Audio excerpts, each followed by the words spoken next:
I hereby call to order this meeting of the Triton Regional School Committee on January 21st, 2026 at 6 p.m. I am Linda Lukowski, Chair of the School Committee. I want to welcome everyone here tonight.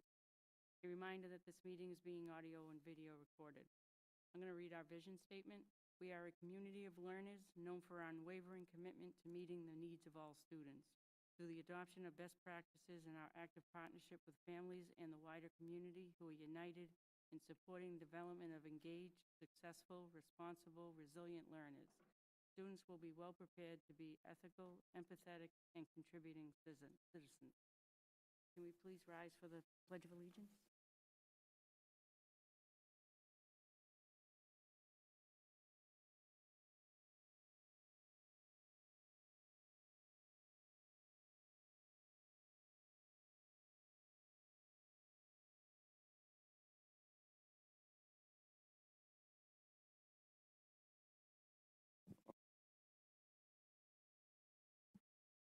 Oral communications from the public. Members of the public may address the committee for up to 3 minutes longer with the permission of the chairperson. The committee will not engage in a discussion on topics raised during public comment, but may choose to add the topic to a future agenda. This agenda segment will be limited to 15 minutes. Are there any members of the public who wish to address the committee? Seeing none. Next is school improvement plans and FY27 budget proposals. I will have Brian. So welcome back, night two. Tonight we have already making his way to the table. Principal of the middle school, Alan McRae, will introduce his school improvement plan and then his budget. And then we'll have Patrick Kelly, principal of the high school, with his SIP and budget. And then also Jill McKenna, our athletic director, will be here. Briefer presentation with just a budget to present to you tonight. So to start off, Mr. McRae. Full disclosure, he may not say it, but he's not feeling well and he's struggling through.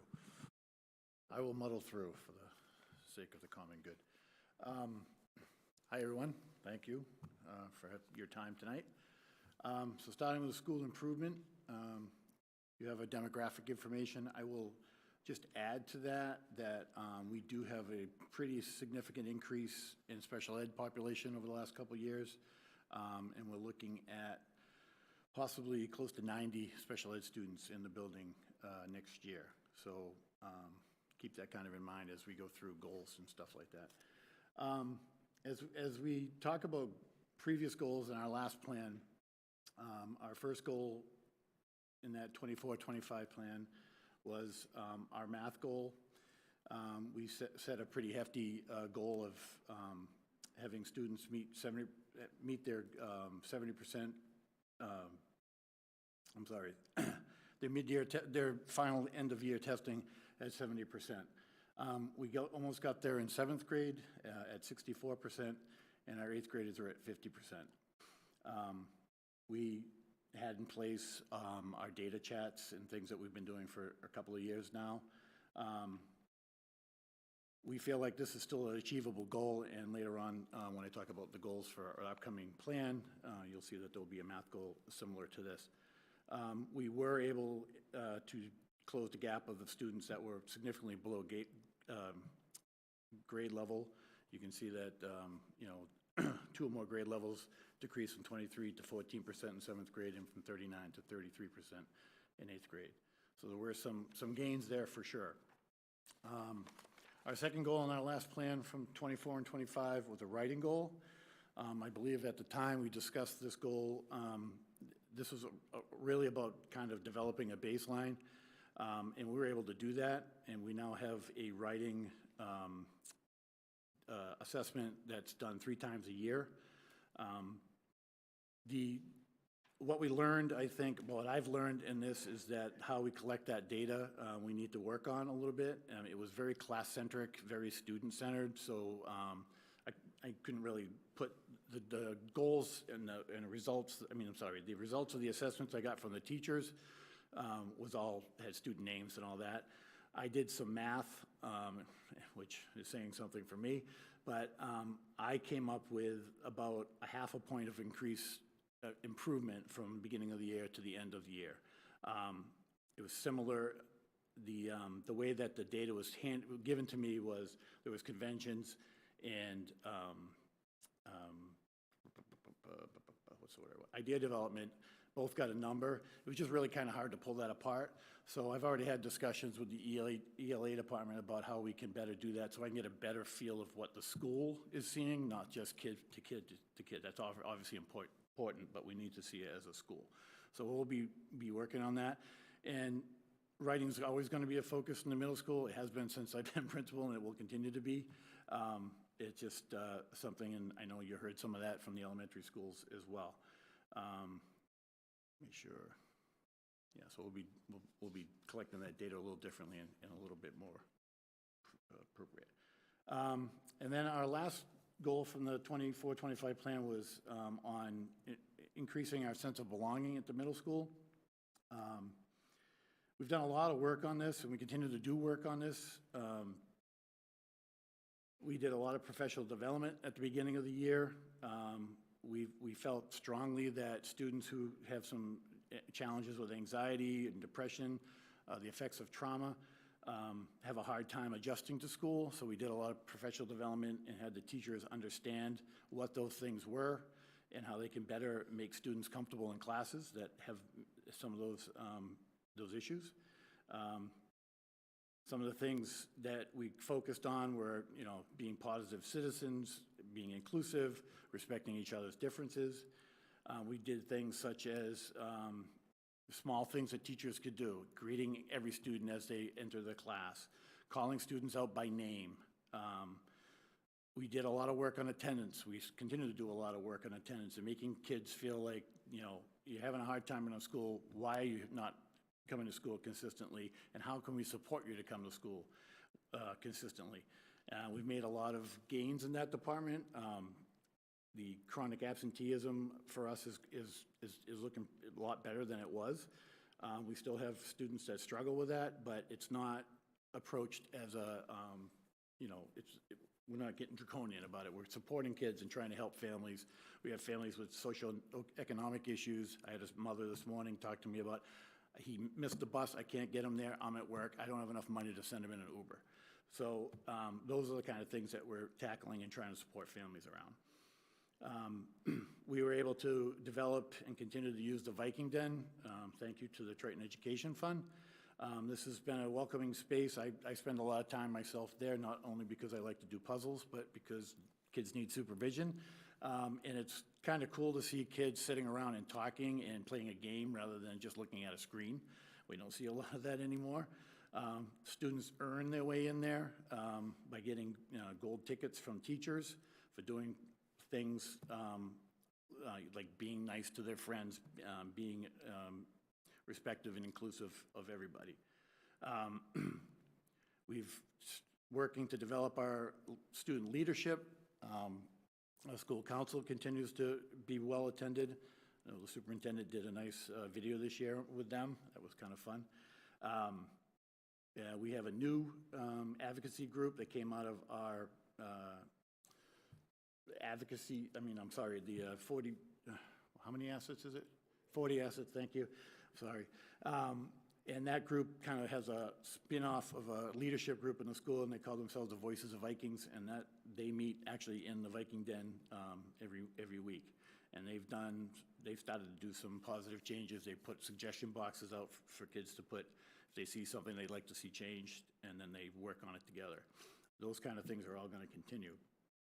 We continue to do Student of the Month, and we've actually added the Portrait of a Learner every month. We're also acknowledging 2 students for that on a monthly basis. Obviously, as you go through the pages, there's a lot of data here, performance data from iReady and MCAS.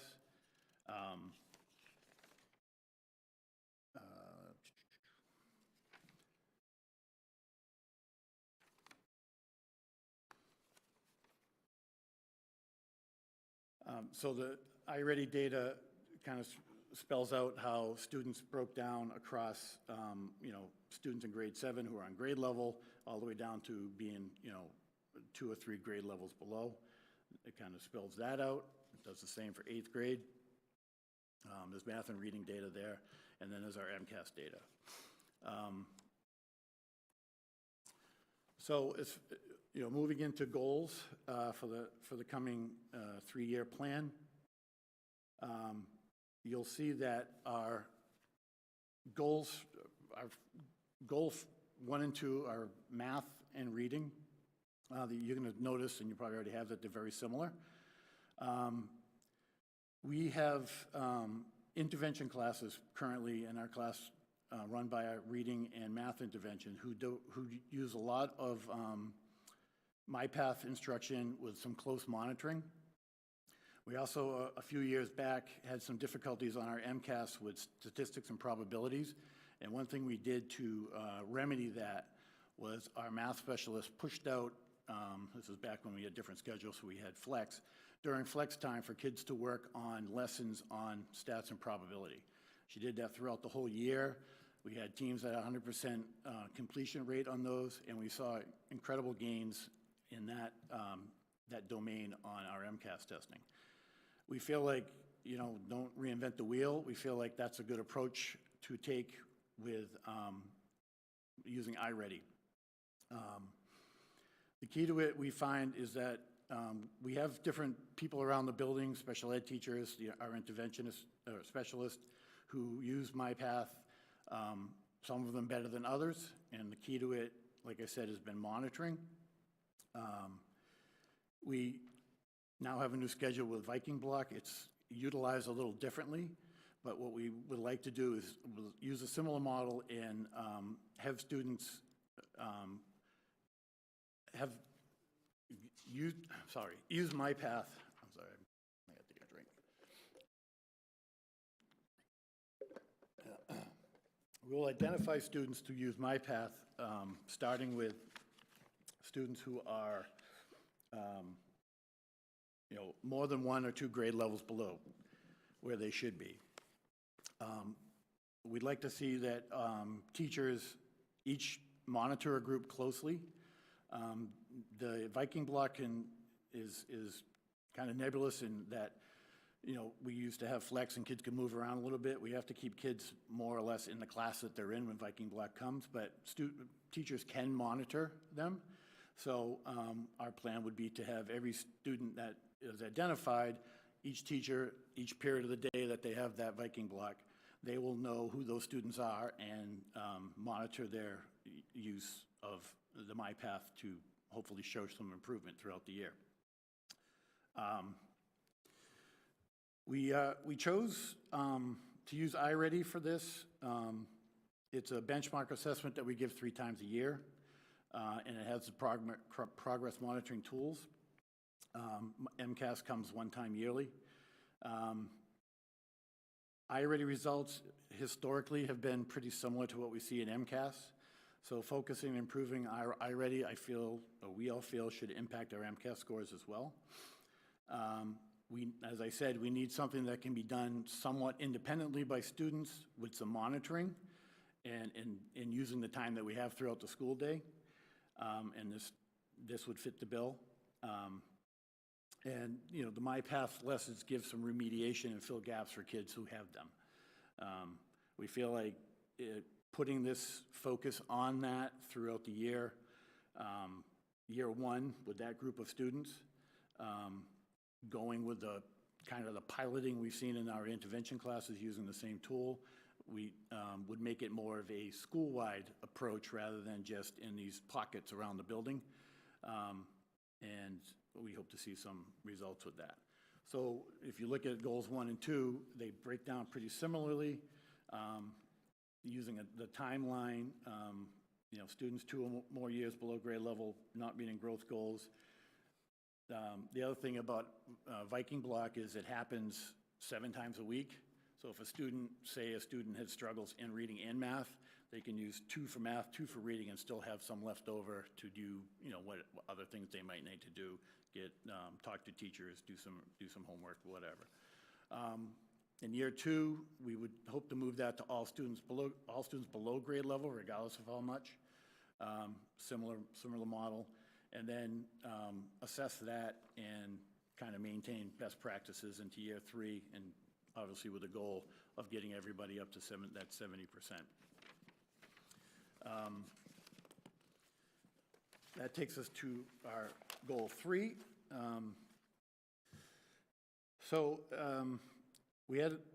Last year, we worked on a goal about, kids feeling like they belong, improving student-teacher relationships, and some of the data we've seen showed that that had some impact. What we noticed in some of the data, especially the school quality measures data, is that there was still quite a bit of students that responded having a difficult time with feeling emotionally safe. We found this interesting, given that, you'd think if a kid felt they belonged in school and had pretty good relationships, that wouldn't be a thing, but it is. So, according to the data. We felt some of the questions, as you can see in the, sorry, I get to goal 3.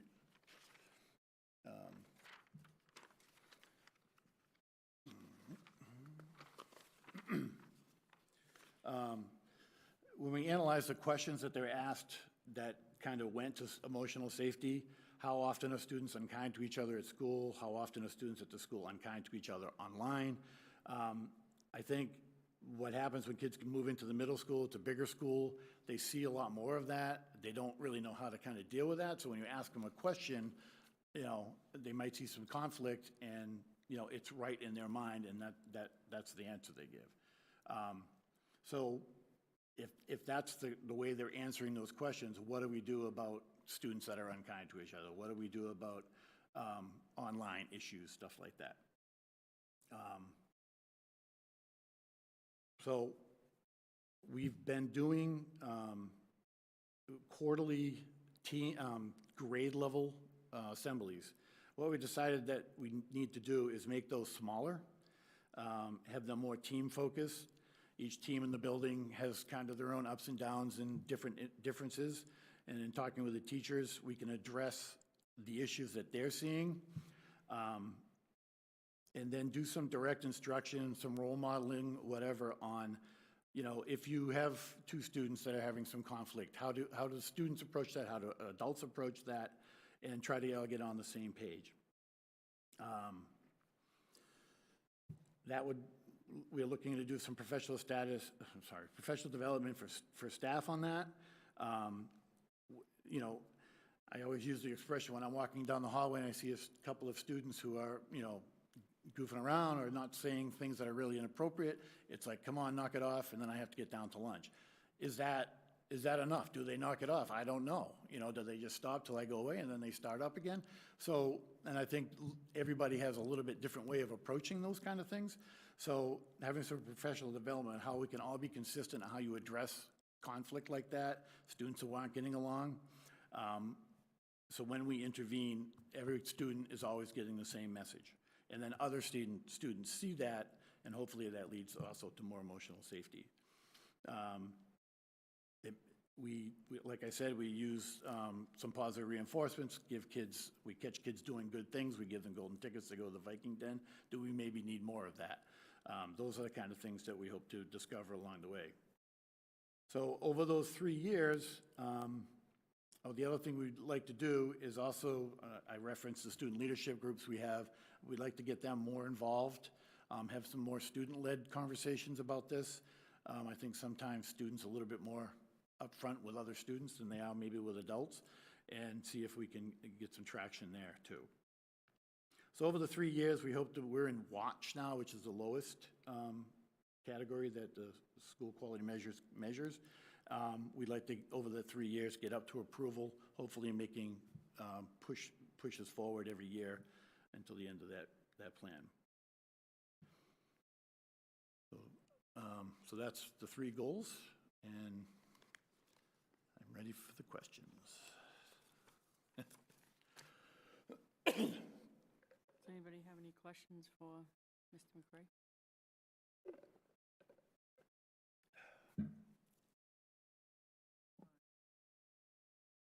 Go ahead, Foster.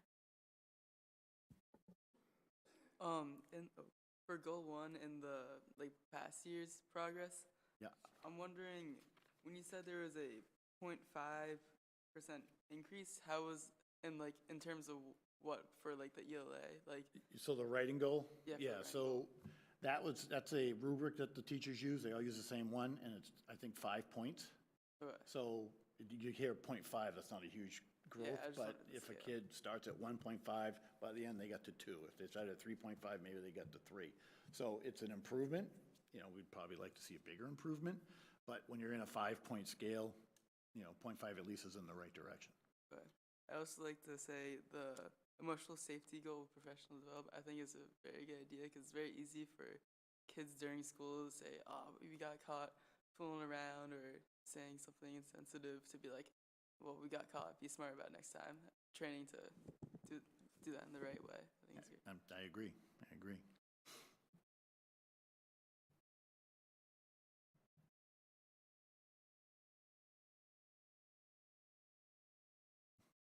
Linda's ambivalent on who goes next, I guess. Oh, okay.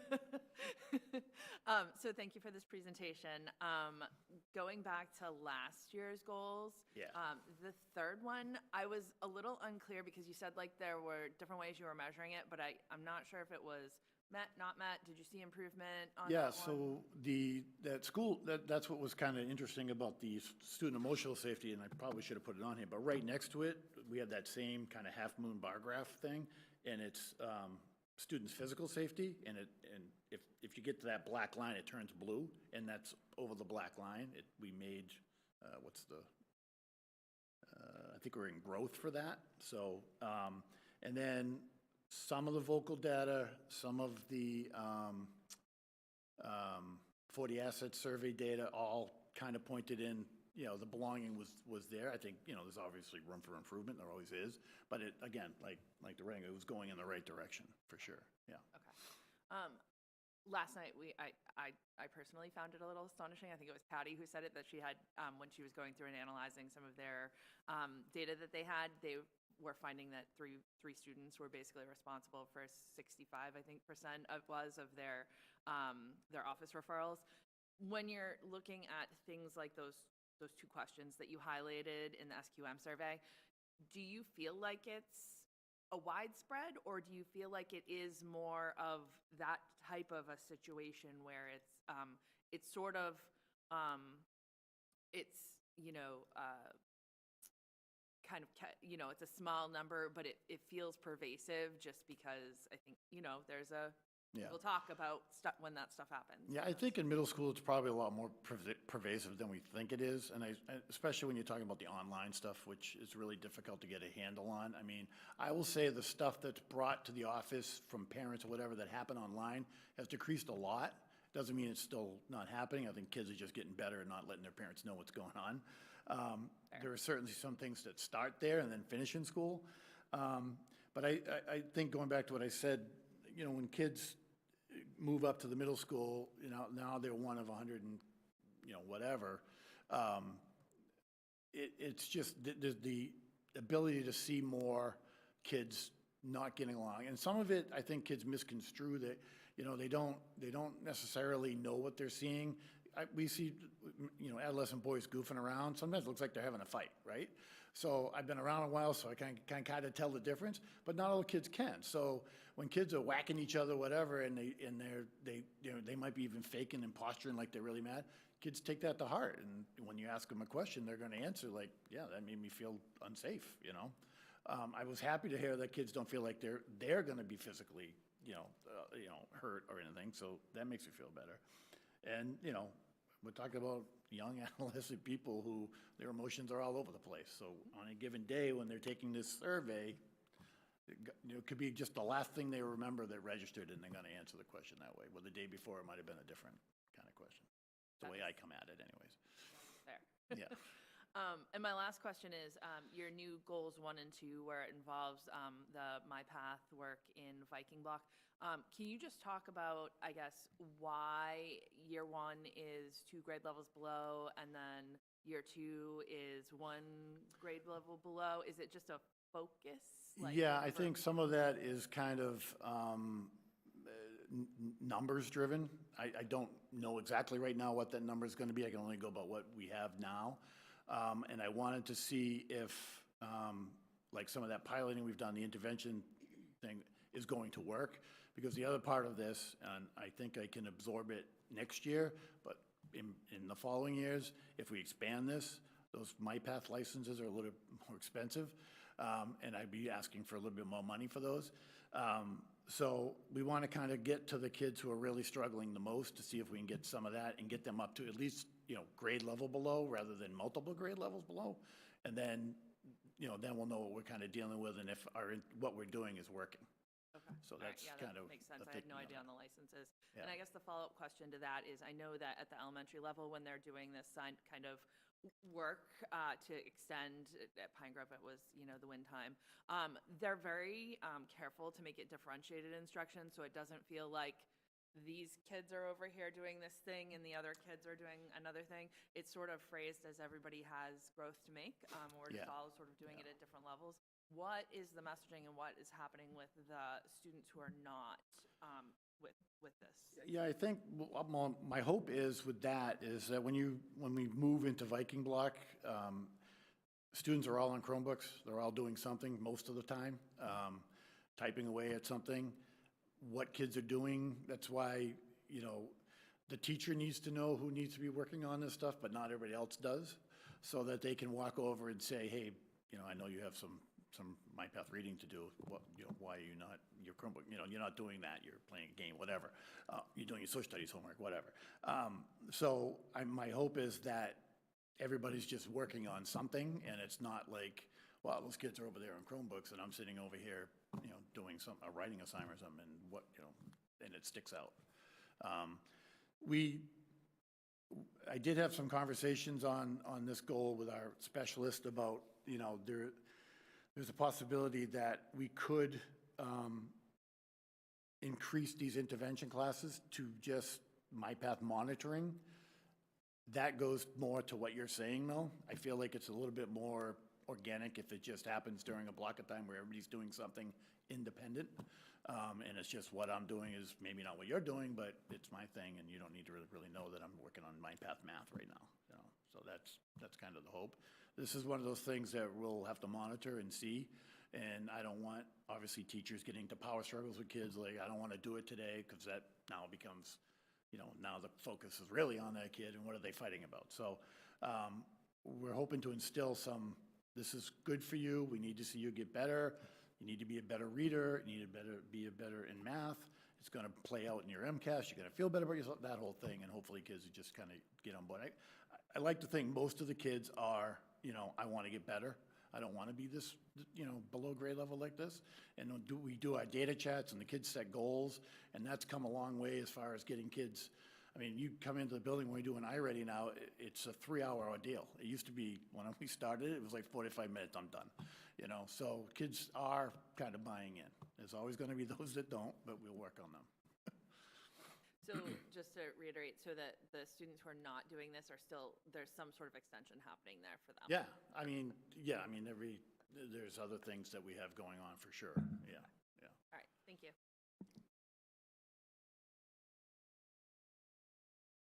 So I just have a question. I was sitting down, and I'm not sure I heard you right at the very beginning, but did you say that 90 of your students are on IEPs? 90? Next year in the building, we have right now about 53 students coming from 6th grade on IEPs. And we have 33-ish in the building now. And we got a half a year left, so there's some initial evals out there right now. So, that could go up or down, but it's 85 right now. So almost a third of the population. So Shannon, how does that set Sorry, with Shannon. grade school in terms of a third of our middle schoolers are on IEPs? What's the number at the grade school level? So our district percentage is, I think, around 22%. I'm sorry? 22 or 23% is the district percentage. Okay. The elementary schools are around 19%, 19 to 20%, I believe. They might be a little bit higher. But we're definitely seeing an uptick in special education. The referrals we see at the beginning of the year, we send out letters that are required by the state for any student who is below the 20th percentile in reading. That is not, the 20th percentile is average, But as a parent, when you get that letter, we try to educate, and so we get a lot of referrals from those letters. And when we get a referral, we have to test. So yeah, we're working on that, and we're working on the eligibility process and all that.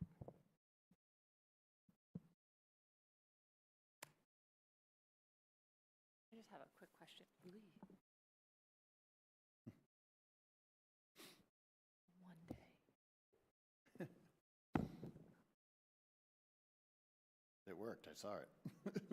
It blinked. Yeah, something loose. You just have to hold it. No, you have to hold it. Okay, we're just gonna hold it. Really? Yeah, it's loose. Anyway, oh, it's just the light. Okay, we had this last night. We're fine. Really quick question. So when we talk about the ELA, you'd mentioned that you had all this data, but it was really hard to quantify and kind of like The writing, yeah.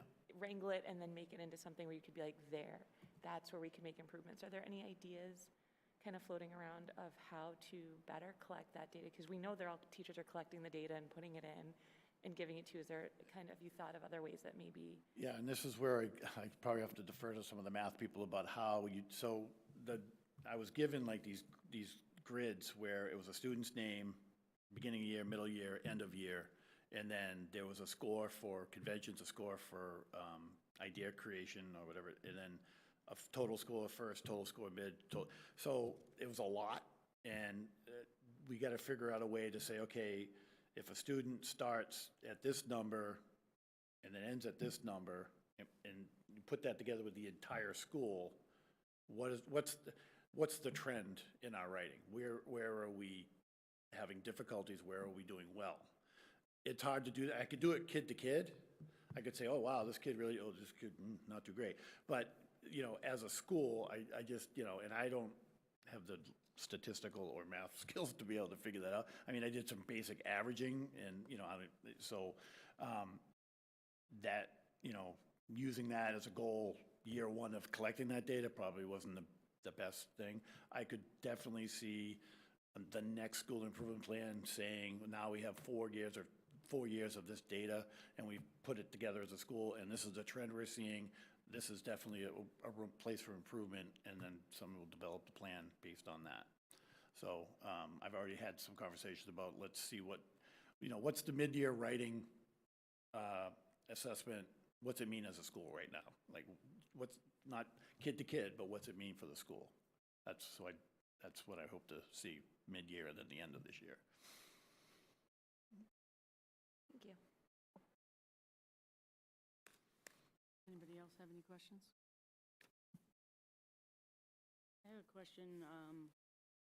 When you say that the kids are on MyPath and iReady and that the teachers are monitoring them, is it just them walking around monitoring what they're doing, or is there something that they can monitor as they're doing something? We have a program called ClassWise that you can monitor what's going on any student's computer at any time. So if a kid's supposed to be working on something and they're on some website, you can say, hey, you can email them and say, why are you on that website, or walk over. And so yes, you can do that subtly, I guess is the word. You can monitor kids subtly, yeah. And on the iReady, I see that we have 20% of those students, 3 or more grade levels below. Are those students that are on IEPs? Many are, yeah. That's another reason why I felt these goals are important. Having that many IEPs in the building, you're going to know a number of them are going to have some deficiencies in reading and or math. So, I think we get some bang from our buck going after that population first. It'll be a number of kids. But I think another piece to this is we have academic support classes where some of the special ed teachers work with these kids already on MyPath, but some are monitoring better than others, and you can see the difference. So it's about, we're going to use this, we're going to use it to fidelity, and you're going to use it when, every third day or whatever it is, so that these kids get some improvement. And if they need PD for that, we'll certainly. Because it's worrisome that they're in 8th grade, so I agree. they're going to be going into high school, and things only get more complex for reading as they get higher in the grades. Agreed. So as they go into the high school, they're being, which I believe we've answered this question before, but they are being targeted for instruction as they go into the high school. Because I know we don't have iReady or that stuff into the high school, so I'm just worried that these kids will get lost in the shuffle as they go into the high school. We are using iReady at the high school for special education. We started using it, I think it was last year, maybe the year before, last year. Last year, yeah. Yeah, so we are, if a student has a math goal or a reading goal, we continue with iReady. And if MyPath is appropriate for them, teachers are using MyPath also with special education students. Okay, that's great to hear, because I'd hate to see these kids fall through the cracks as they go higher. Yeah, I also share the, particularly the reading, middle school, 8th grade reading data with the high school program coordinators who reaches out and requests it every year, but really to make sure that they're, I think, beyond class placement or accommodating students and supporting them within their, whatever class they're in. What was that? Great, thanks for the reminder. I'm sorry, I didn't hear what he said. He said, and the math data. It's not just the reading data I've shared math as well. Perfect. Go ahead, Matt. I just have a question. You mentioned that on the MyPath, that the first year you want the students that are 2 years below, you're expecting them to be 1 year below the next year? Yeah, we'll expect some, we Aren't you hope going to to have have, the same number of students if you just it's going to be take care more, but yes. So can't we just take care of it in year one? I guess we could, yeah. License worth. I mean, there are some kids that go up and down a little bit. And we'll have another group of kids that'll come in with a whole new, What's a license worth? Does anyone know? $27 a student. About that, yeah. I think your budget went down, which I'm very happy about, but maybe you should put that in your request, because that seems very minor. I mean, you only have a certain number, Yeah, years no, I in get a child's what you're life to saying. learn. And I Yeah. think if we wait another year, it's really doing them a disservice. I think the gist of this, we were trying to focus on kids below grade level. Obviously, kids on No, grade and I level, agree, that's where but we if want they're them. 1 or 2, I think they should both be Yeah. focused in year one. That's just my opinion. For $27 too, it's crazy. Agreed. I don't think a principal knows how to respond when you're telling him his budget request should have been Yeah, bigger. I haven't heard that a lot sitting here. It's been a long time since I heard that. Yeah. I mean, we're not going to give it to you, but I just, it's good to have a Appreciate request. that, yeah. Can I just add something about the levels in iReady? So I would just caution doing 1 grade level below based on beginning of the year benchmark, because it's end of the year standard. So a student coming into grade 7 should not have, they haven't been exposed to grade 7 standards. So testing at grade 6 or end of grade 6 is almost exactly where you want them to be. Not that everybody can't, because it adapts and it targets them, but that's why that sort of beginning of the year view, that yellow area on iReady is larger, that students are 1 grade level below, because they're right where they should have been at the end of 6th grade. So in year 2, how's that going to work? Because we're doing it in year 2, or that's your goal in year 2, so you'll have that same problem. Yeah, we could switch from like beginning of there are a couple different views, the way that but we try to use beginning of the year view all the time, because then we're comparing apples to apples when we present iReady data, but we could switch Yeah, I that mean, out. I'll to be a honest, I different- was trying to use the whole timeline concept and make something that made, I mean, I think we want to focus on kids below grade level as a general rule, year in and year out, and deal with the new kids coming in and what that brings us, and, focus on the kids that are, really struggling. Well, I think, I don't know what it's doing. Okay. But I think if we look at this, we have like data points that say we're kind of leading in a direction. So maybe not just looking at iReady. If a student is 1 grade level below, there's a few other data points we can pull. So yes, if they're beginning of the year but showing 1 grade level below on iReady, then maybe either if it's talking to the teacher from the year before that could say like, yeah, that was a really good testing day, but there are some significant gaps that they kind of, because it's all right, it's just going to send you like, here you are, but there are probably still gaps. So then maybe you look at those one grade level before and don't automatically put them on my path, but kind of maybe take that set of students, pull in some extra data points from the universe, because I know Anna has them. So I know you have them, Mel, but pull them in from some other significant source and say like, okay, we could target this set of students. Whether it be the teacher from the year before that can easily say, yes, they were there, but it's a dicey start, let's give them some support, or maybe it's MCAS data, or maybe it's just whatever, but to Matt's point, we are kind of losing time. You have them for 2 years, Al, the way Triton is designed. You only have 2 years, so it's tough for you. Yep. Where you kind of throw a lot at you and are like, and now it's Patrick's turn. I appreciate it. So I'd kind of like to see something a little bit more aggressive in writing and math. Gotcha.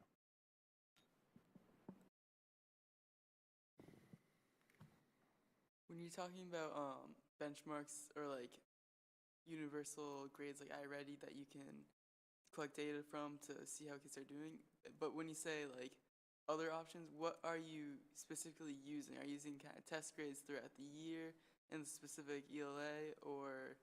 Yeah, well, we talked about, we have the writing assessment, we have MCAS testing, obviously, we have just regular unit tests, standards that students are being tested against. I know our reading specialists will do in certain situations more in-depth kind of scans of kids' reading ability or whatever if we're suspecting something. Trying to think off the top of my head now, other data points. Am I forgetting anything? I don't know.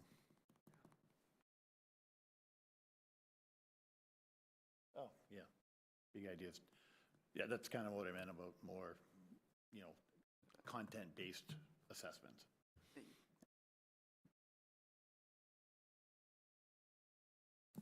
Is anybody else? All right. Where do I write in that money? No, I'm kidding. So the budget, if you look at the personnel page, which is page 3, what we've done is just kind of update to capture, Patrick and I are sharing some teachers. So, for instance, our music teacher, Mr. Kemp, teaches middle school chorus in 2 sections of music. So he's now, at that point, 4%, and that gets brought over to our budget. Similar thing with Natalie Safely, similar thing with Todd Roberts. So those teachers and also there are 2 high school world language teachers. So that's kind of been absorbed into this.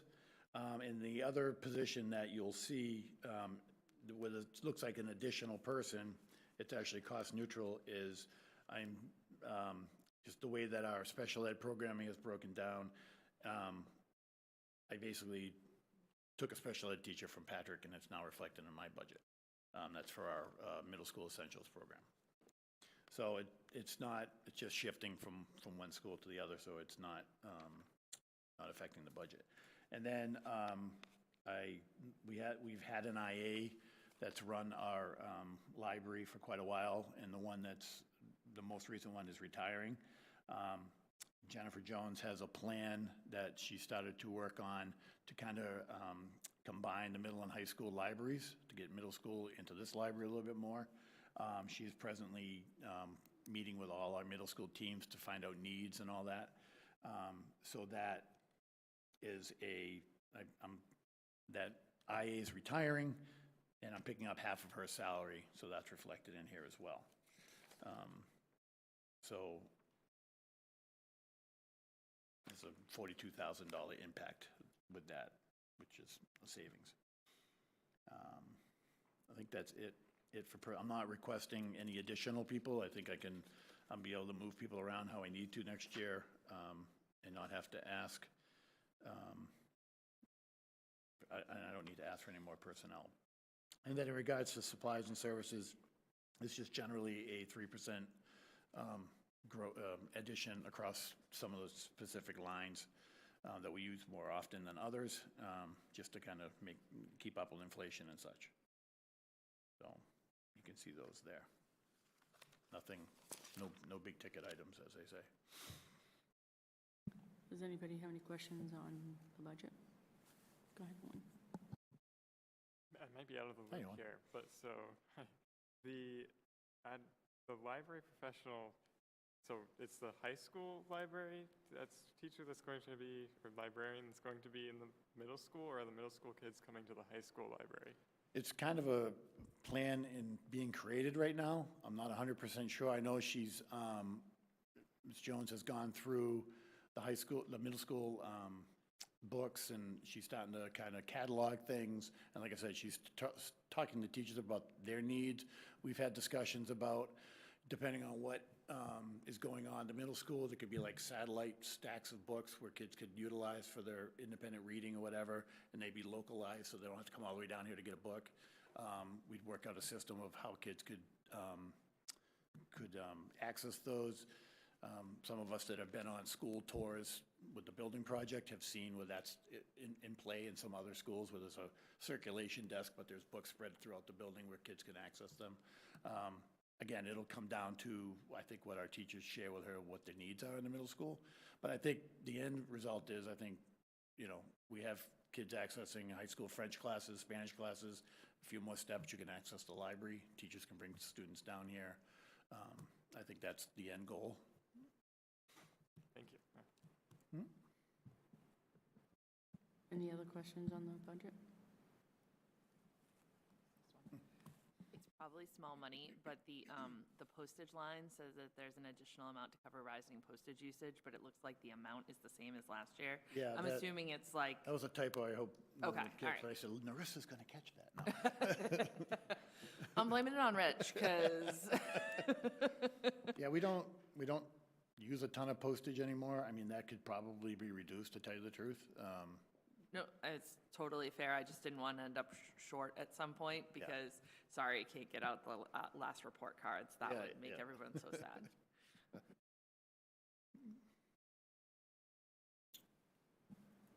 Thank you. All right, great, thank you. Well, you set the record, only principal so far to have the committee suggest more money, so. Yeah, well, stick around long enough to let you do things. Yeah. So womp, Patrick. It's not going to get the same. Free money for you. No, I've asked for too much.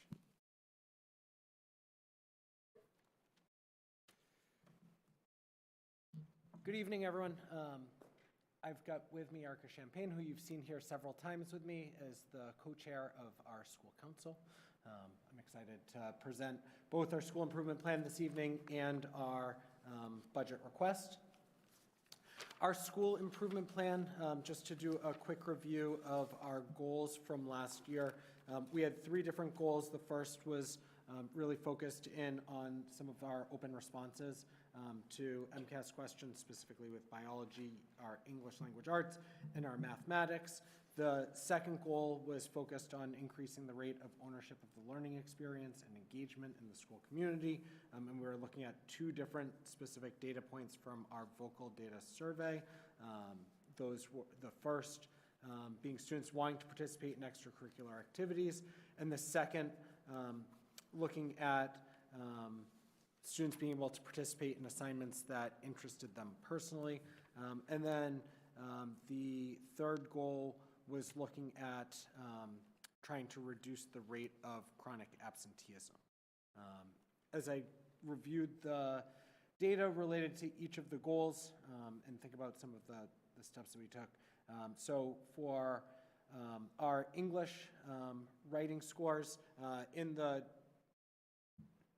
24 data, so we averaged 1.5% below the state average on any of the essay and writing questions. In the 25 data, we were 1.5% above the state average. So while you've got different, obviously with MCAS each time, different cohorts of students, different questions that are being asked, the questions are getting at the same standards. So seeing an improvement from going from being below state average to above state average is something that we obviously want to see. Personally, I'd like to see us improving at an even higher rate, wanting to be somewhere in the 3, 4, 5% above state average on some of those questions. For math, we were really focused on the constructed responses. This was something that had been a year-over-year concern. The constructed responses on the math MCAS question are the multi-point questions that typically focus on students having some sort of writing component that's associated with them. For our constructed response questions, so our scores in 2024 were 1.25% below the state average, and were 1.5% above the state average in '25. And then for our science MCAS questions in both years, for constructed responses, we ended 1.4% above the state average. I will also say that in reviewing our biology data from last year, our biology students last year, based on personnel factors that were no fault of their own, had a different type of year, with the vast majority of our biology students having 3 different teachers during the course of the year. And while that is not an excuse, it is a compounding factor when thinking about what their experience was like, and the work that we were doing towards that specific goal and the various biology standards. For the math data in specific, this was something that I was really excited to see change and shift in, especially considering we were in a pilot year for 2 different math curriculum. So I think it says something both about what we were doing previously and what's present in the new programming. One of the primary focuses of the new Big Ideas curriculum is some of that critical thinking and the critical thinking questioning. This is the curriculum we're now using, grades 7 through what's Algebra 2. So for a lot of students, either their sophomore or junior year mathematics. And so that's a significant change in programming. It's a significant change in approach for our students that are going through that curriculum. A number of them are commenting on a regular basis that it is a more challenging curriculum, and what's being expected of them is more challenging, and they're being asked to think about their math in different ways, and to demonstrate their understanding and knowledge in different ways. There is a higher focus on word problems. There's a higher focus on writing that's associated with that math. So I think these are factors that, as I thought about our goals going forward, and as the school council thought about our goals going forward, we thought were important to really focus on our implementation of the new curriculum, and making sure that as we implemented that, we were using as many of the components of the curriculum as possible, because we did see it trending in a positive direction. And so again, and I know Anna and I have talked a lot about this, but seeing that kind of growth, knowing we used the curriculum for the first half of the year and then transitioned to something else that we didn't like as much, we were really happy to see positive trend lines and positive results. For our second goal, this is something that you'll see again with each of these. Actually, there's a continued focus in our current plan, but where we're looking to increase student engagement in their learning experiences. We had previously focused on using some of the data points from the vocal survey, and Owen lived the analysis of that for years on end as part of our group. And one of the things that you'll see in the goals moving forward, as we get there in a few moments, is that the school council thought it was important not just to focus on vocal data, because there is, that data is taken during sophomore MCAS. So as students are taking their math MCAS on the last day of math MCAS, they're also being asked to fill out the vocal survey. The group thought that that might be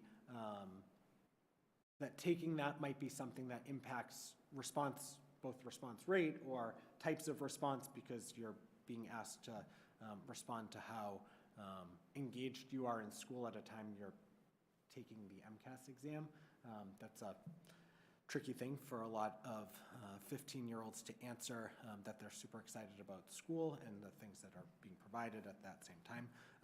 That said, it's normed across the state. So our data is reflective of where our students are. Other schools have data sets that show them more engaged. So it's normed across the state, but it was still something where we as a group wanted to focus as well on some of the SQM data, similarly to what you heard from Principal McCray, and also some of the observational data that we're getting out of some of the visioning sessions. A few of the things that we've added in over the last calendar year that we think have had benefit in increasing some aspects of student participation and feeling connected to the school. So our school council last year really had a big push and focus on trying to welcome our newcomers at the start of the year. We've added our esports team, which is running both a fall and spring season. Mr. McCray is going to be talking, or not McCray, Mr. McKenna, sorry, the other Mick. Mr. McKenna is going to be talking about adding in our girls flag football for this coming spring. We've started a new Spanish travel and culture and conversation course this year, which every time I go in and see Foster in his, it's really just your friends that are in the class, but the way that they're participating in that class is kind of a model of what we want to see across the school in terms of level of engagement, participation, and ownership in the learning. I think these are some of the things that we've been pushing forward with and looking for increased places of student ownership. That said, our data did not drastically improve, even with the addition of things and even with trying to poll students about what else they might want or how else they might want to be included. Starting on Friday, recently I was awarded a grant through TEF to run student lunch groups, student lunch focus groups. So we'll be meeting with different groups of students every other week. And TEF has graciously said that they would foot the bill for those student lunch groups. And so we'll be trying to meet regularly with students to learn more about their feelings of connectivity around the school and how we might kind of better shift and move the school to kind of meet their needs. And then lastly, in the third goal that was there, we were looking at reducing the rate of chronic absenteeism. Our rate of chronic absenteeism dropped by over 2.5% school-wide, which, as you heard from Ms. Pacheco at the start of the year, was a massive shift. There was a lot of work that went in to the district-wide attendance plan that Shannon spearheaded, and the high school team really dove in heavy on trying to make sure that we were reducing that rate of chronic absenteeism. We had set a goal of trying to get under 19%, which was a lofty goal. We fell just short of that. But I think one of the things to really note when looking at our accountability data, and this is Erica's specialty, but when looking at our accountability data, we exceeded our target rate for all subgroups. And that's something that I'm really proud of the high school team for doing, because it means we have more students that are here and in the building and feeling connected. And the hope is that the more that we get them in the building, that it feeds into some of the work that we're trying to do in that second goal on a year-over-year basis. So I'll move forward to our goals for the 26 to 29 section.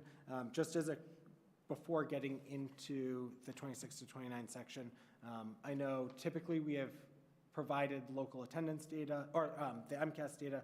I also provided, because it gives context for our goals, the local attendance data and some of the key takeaways that we had as a school council from our vocal data and considering some of the points from our vocal data because it informs the action steps and goals below. And again, our school council, in looking at the vocal data year over year, had really been trying to think about how else can we poll students and find out some of this information, and how can we ask similar questions to what's in the vocal survey to students at different points in time, so it's not just coming at on the heels of MCAS testing.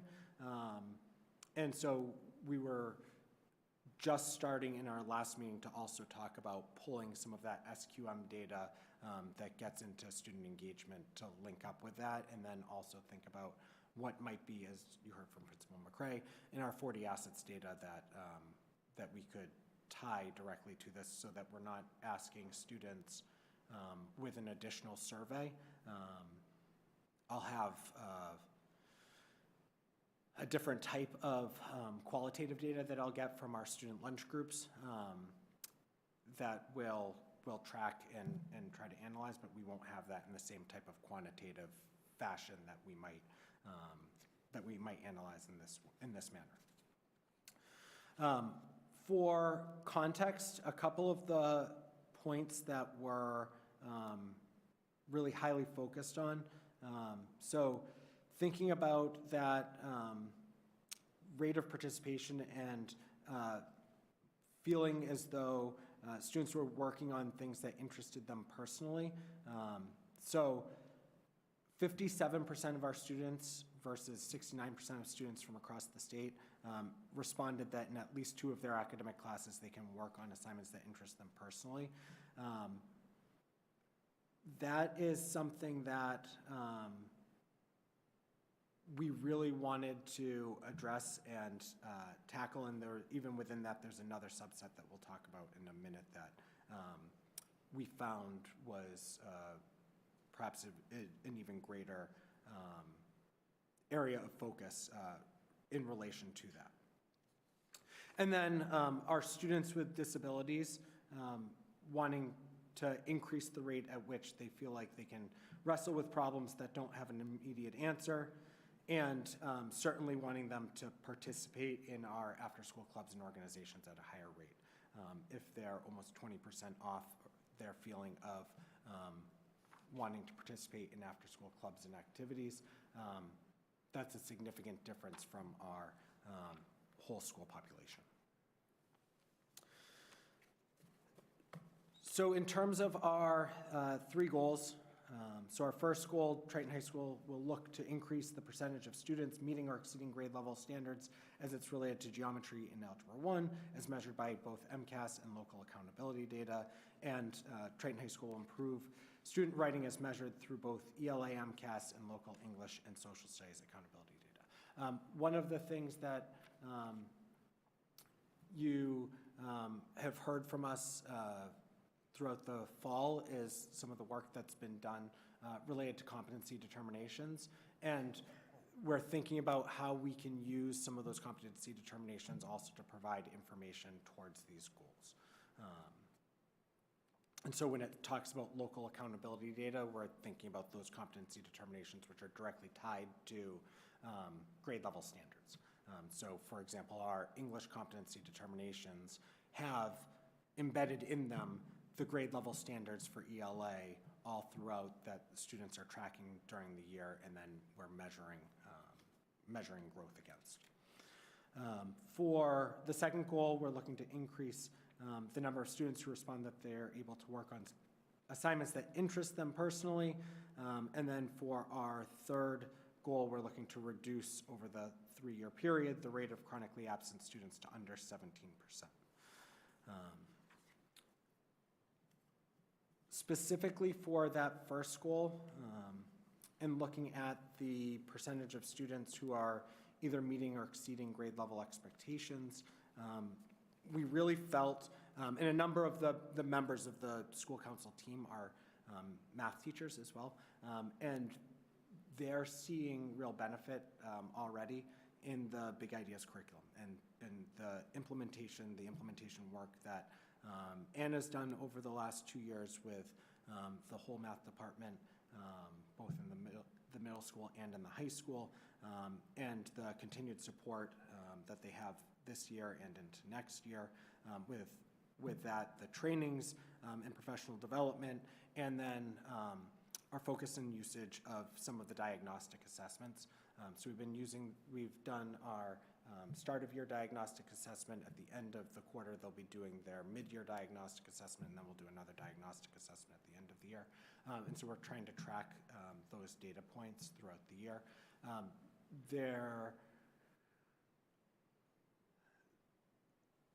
The teachers are getting used to the information that's coming out of the Big Ideas platform. As with any online platform, there are things that work well with it and things that don't. Also included in what the math department requested is the usage of another platform that we've used for a couple of years, which is EDIA, which tracks their student data in a slightly different way. And again, is giving teachers quantitative data related to specific grade level standards, and they get their charts and graphs of their students based on every question, whether it's a homework question, quiz question, related to each standard, and they can see their proximity towards meeting that standard in real time at any point in time. And so wanting to make sure we have some of this information, and it's not, and I think I've heard from some of you in the past with this, that's not a singular event that we're measuring based on just MCAS, but we've got local data that we're using all throughout. So we're trying to kind of balance those two things as we go. And then for the ELA data, one of the areas when we did our data analysis and set our improvement plan for our English data that we noticed was a deficit in any of the areas and questions related to poetry.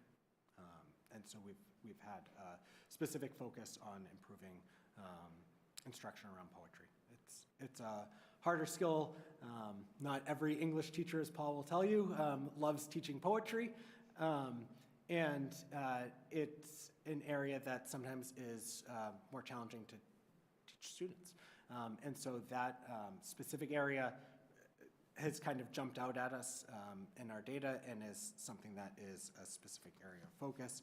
And then we thought it was important to also focus in on the work that the social studies department's been doing to improve writing and increase writing across their curriculum as part of the plan, because what they're doing in their social studies classes, especially in our freshman and sophomore year around writing, has a significant impact as it relates to what we'll get for ELA outcomes.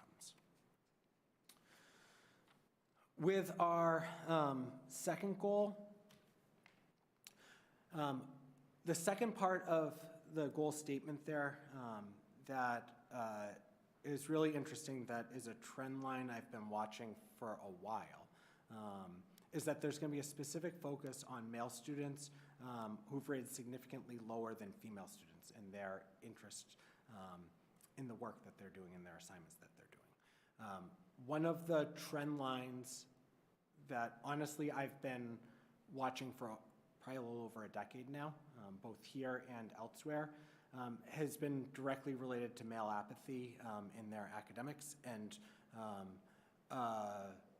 lower rate of males wanting to participate in some of our upper level classes.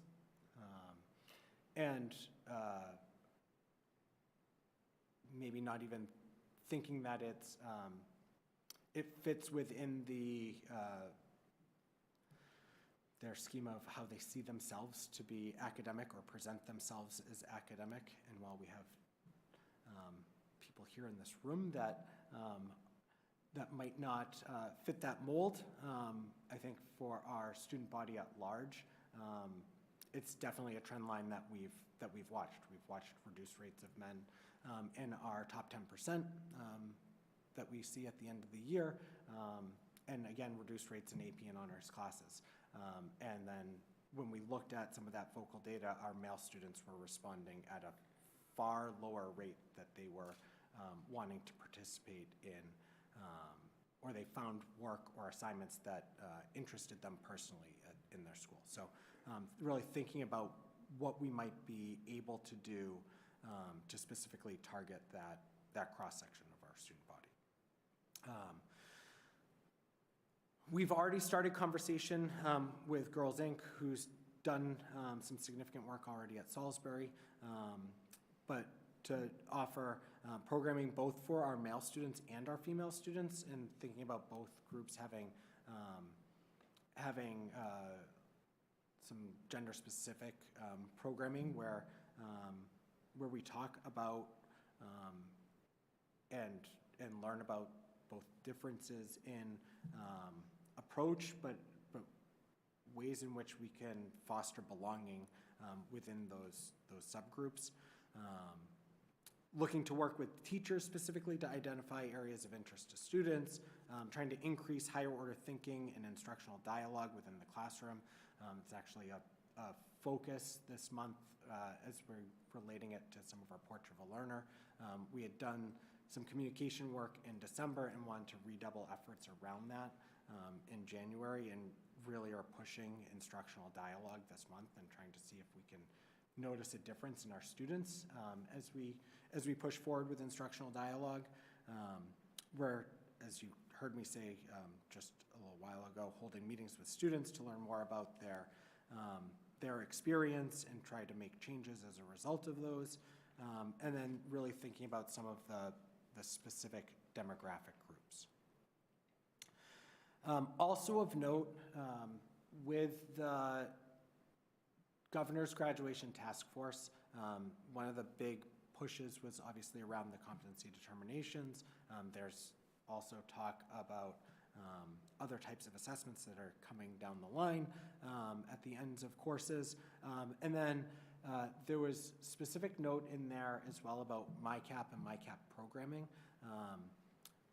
And you've seen and heard, and some of you have even been part of, some of the panels that we've done for students around MyCap, which is My Career and Academic Pathway. So as students are thinking about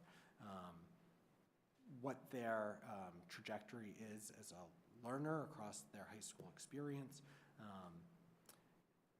That's something that we're looking to take from where we are with implementation, which is actually in a really good spot, but try to infuse it more into each and every classroom experience. So kind of broadening the scope and impact of MyCap. That's something, the MyCap work we've done already, I don't want to minimize because we've been recognized by the state for some of that work as a school that they're sending others to learn from what we've done. But we want to see that impact not just happening in our guidance seminars and in whole school activities, but rather in each and every classroom across every student's experience across each year. And then also utilize some of the school quality measures data. Lastly, on the third goal, we want to continue to push our chronic absentee numbers even lower. We're still focused on specific subgroups, specifically our students with disabilities. We're looking to continue to move the trend lines to reduce the number of students with disabilities that are chronically absent. Oftentimes that subgroup of students with disabilities or our low-income students are those that have the highest rate of chronic absenteeism. So over the last 2 years, as I shared in the data, we've moved by 7% in terms of our rate of chronic absenteeism, which is massive. And many of the students that we moved along the way were students that didn't fall into any of those more at-risk subgroups, which is all fantastic work, but now probably the more challenging piece is taking the groups that are either more disconnected or have a much more significantly difficult time in school or in the community, and getting them here and getting them to buy in at the same type of rate. And so that's, as a school council, what we identified as our next challenge. And I'm going to stop there and see if there are any questions. Does anybody have any questions for Patrick? Hey, Foster. Hello, Mr. Kelly. One is, as you're talking about you were using for your data points, you said you're using MCAS. I understand you're using other points to look at. Yeah. But sorry. Go ahead. People use MCAS, but it's no longer required by the state. And I could see now, like, you know, people in the school are like, do I really try on this? Because, like, you know, I got a couple other assignments, or I got a show I want to watch. So I'm just curious, or is there, you know, a different way to consider another data point? Because I'm sure it's become skewed as of late in last year. Absolutely.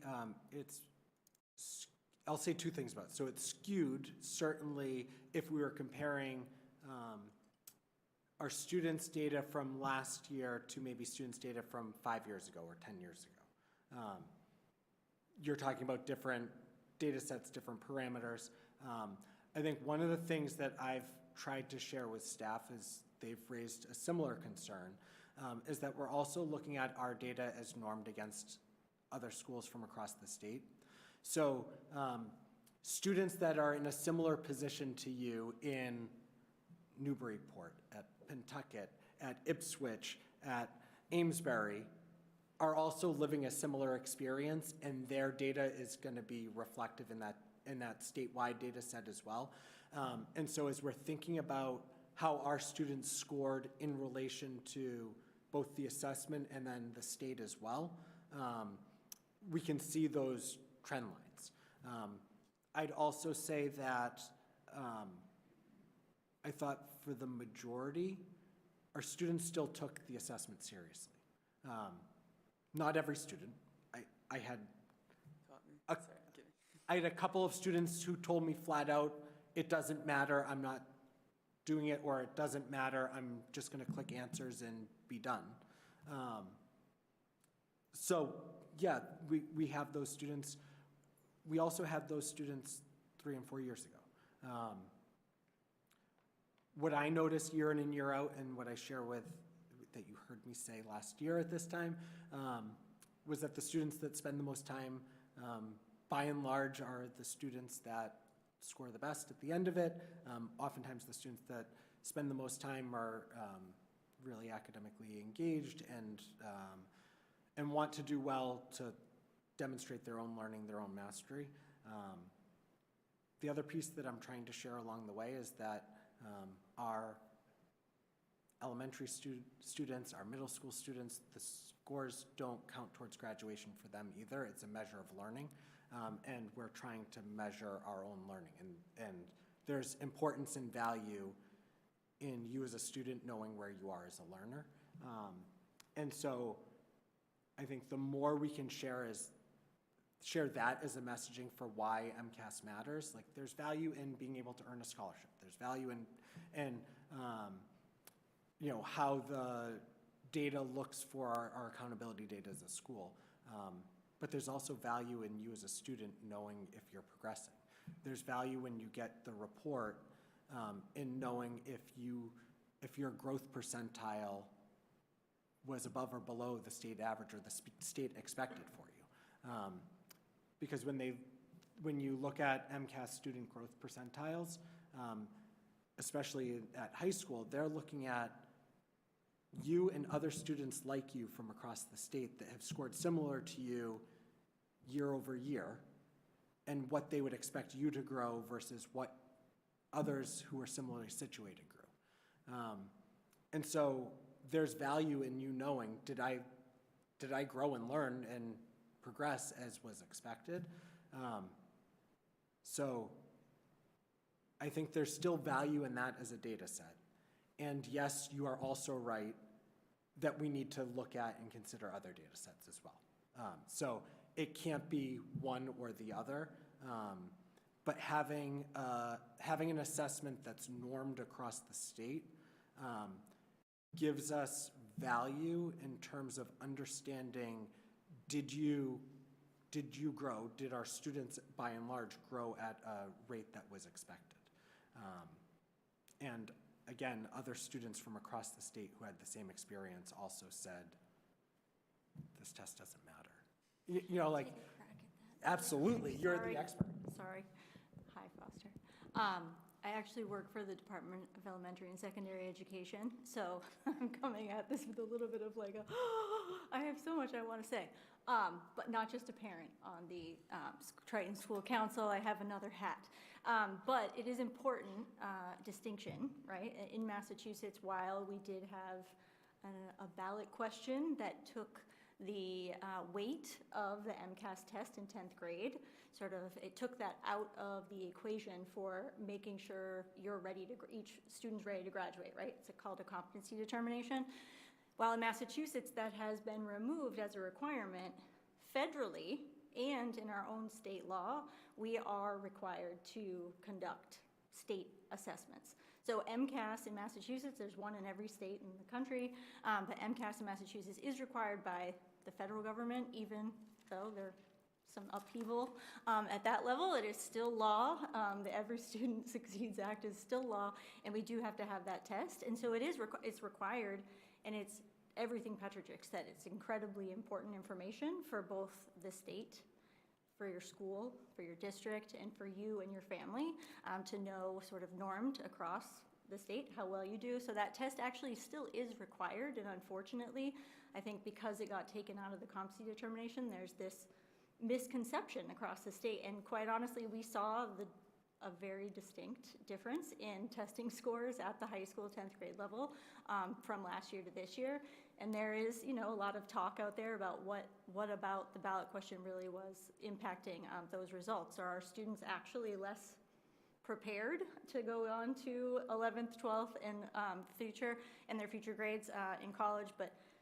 Or is it a consequence of this what we see as a misconception out there that, oh, MCAS doesn't matter? It absolutely does still matter. It is required, and it is important for a school to be able to know, are our kids getting the education that they deserve? It's one test, absolutely, needs to be used in addition to lots of other assessments that the school puts into place. But you make a great point that there is that perception out there that oh, this doesn't matter, I don't have to try as hard. But that is something that at the state we're trying really hard to try to educate our Commonwealth constituents that is indeed still an important measure of student success. I agree. I just wanted to make sure, because when it comes to making goals and, calculating what's going to be our next steps, I just wanted to know how that was being averaged into the decision-making process. It's absolutely a valid question and something that we had a lot of discussion about as a council. Yeah. But I have two more things. I just want to say, I think that, of course, I would love to be. Sorry.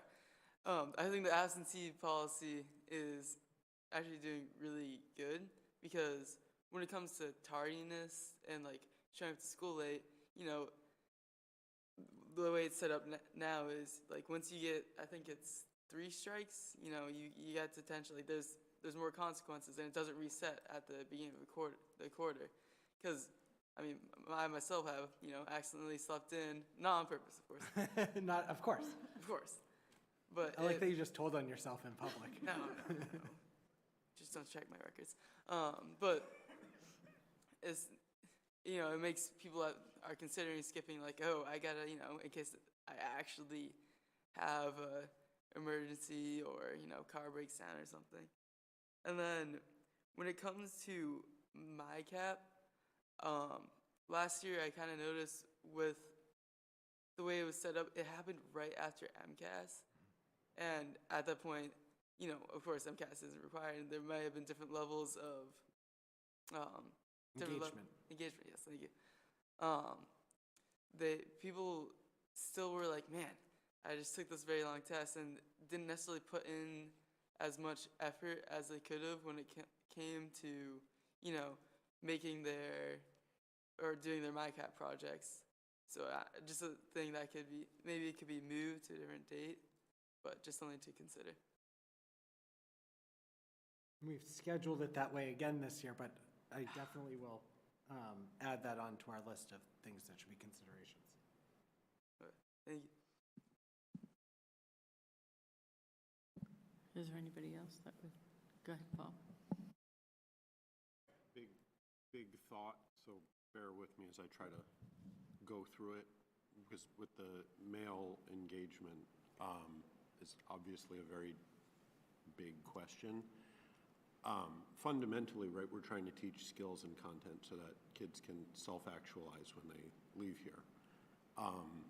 And my data collection for my own students ask, what's the career piece of that you want to do? And more I see, you know, kids who want to produce a good or provide a service, but then you also have that career bundle that's rent-seeking, the economic rent-seeking. Someone else is going to create the wealth, and I'm going to capture it. And I see more and more of my male students, big spike in the last few years, putting those types of careers down. And so it's really hard for education to capture the attention of that sort of career interest. So that's one, and that's hard. That's going to come out in these goals that you have. So how do you capture the interest of those students in the academics that aren't, I'm going to luck into this in some way. So that's going to come out, and how do you handle that? And the other piece of it is, well, create the interests. Like, part of the job is to be able to take the skill that you're teaching and connect it with the students' interests. And how do you talk to the students about, well, this is how we can, and that's PD, right? How do you connect your coursework and your content and your skills to the students' interests on a day-to-day basis to make it, like, I'm trying to teach you this, I'm trying to teach you this, this is how it's going to help you. So that's kind of the thought I had there. Thank you. Anybody else? Go ahead. So I just want to raise an issue of a couple typos. On page 7 of your document, I think the grade 9 STE has a mathematical problem.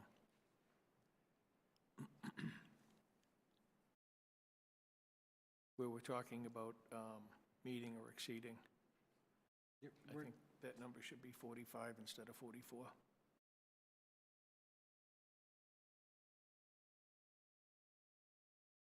Page 7 of 18. Yeah, no, I'm there. Where are you in the STE? No, I'm looking at it. I'm just asking which. I'm sorry? I'm just asking which number you're talking about. I think where it says meeting or exceeding the school, I Yep. think that's supposed to be 45, because I think you take the two other previous figures, the 39 and the 6, you add them. Yes, that could also be based on their rounding, Yeah. on the Okay. state data. But I have a bigger issue, and that's on page 9 of your submission. We're talking about goal 3 and absenteeism. And I'm just not clear where it says, additionally, our daily absence rate was 93%.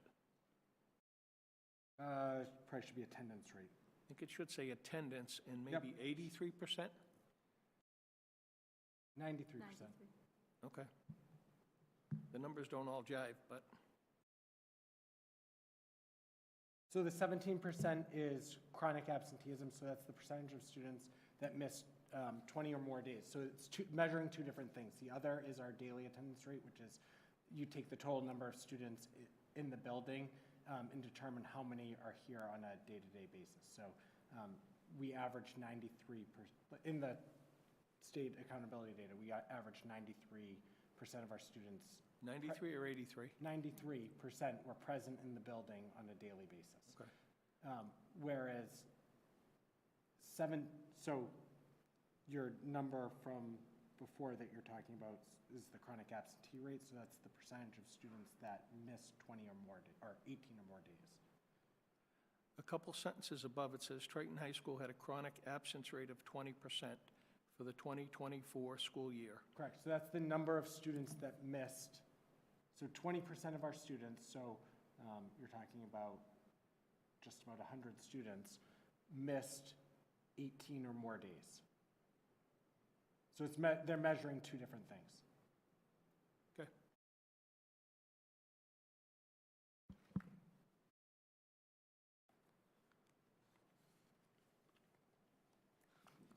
So thank you for this, and applause on the attendance rate, because I think that's, phenomenal work that's been done there. I just had two questions. One of them is I think more about context. You used the word, I have to go back and find it because I just went to look at what Paul was talking about. I think it's like cohort group. Is that the same as subgroup? So when no. Okay. Probably use them interchangeably. What? I probably use them interchangeably. Okay, so when you were looking at the students that were engagement-wise, male versus female had the highest rate, even like students with disabilities versus not, really? Wow. Wow. Yeah, it was like a 40-point difference Yeah. between males and females. Wow. And I Okay. actually think students with disabilities in that particular one was higher than any other question. Like, they actually scored higher than that one. We were like, what? We're like, how did Yeah, that there happen? was some- Yeah, it was a questionable, change. Yeah, it was just trying to then want to dig deeper to be like, what about this question? Sort of for one group was like, no, this is good for us, but others they're like, no, no, no. And then it was like the opposite. And the male was a distinct difference, one of the bigger differences in the whole data set. Wow. I'm glad it's that way, kind of, because that's what I would, I mean, I think that's, I don't want to say it, but like students with disabilities, students who are high needs, they need something that's really high engagement, right? To get concept across and things like that. But I'm just surprised that is the case. That's not what I would have expected.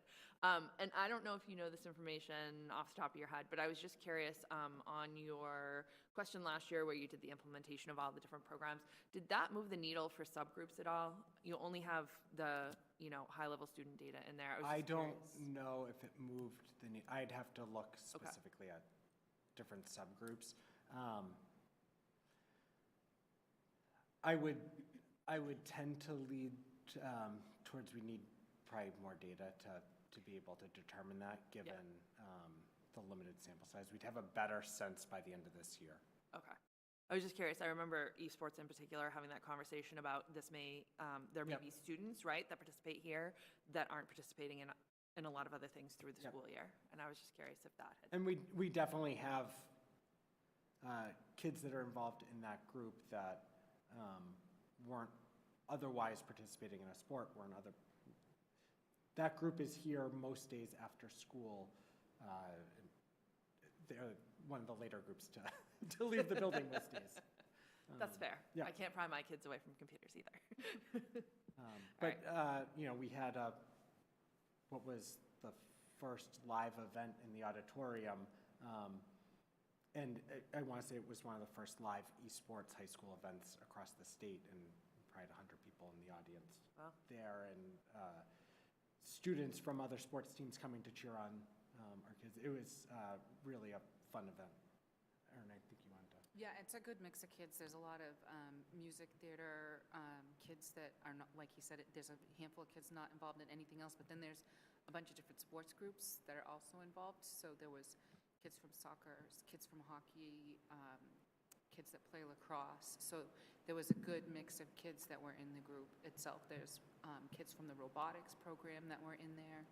So Yeah. I was more curious about just moving the needle on that, participating in extracurricular activities. Right. Because that was the target for those. Yep, and there is a good handful of kids that had not been involved in other activities that are in with the group too.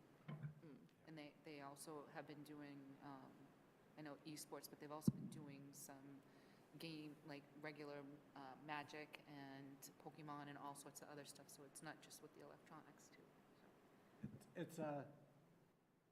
And because, so we set up a space that we're using during the day for some of our computer programming classes, our robotics classes.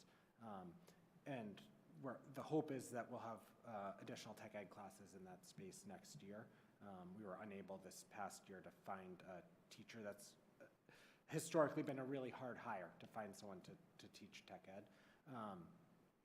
And we had been looking for someone with a mix of engineering and robotics as a background, where we've got a plan to kind of shift the focus on what we're trying to find this year, or to pick up some of the carpentry, woodworking, and architecture classes, knowing the skill set of our current teacher. But to what Erin said, there's a mix of the esports, the kind of more card-based gaming that takes place, and then robotics is also happening in the same space.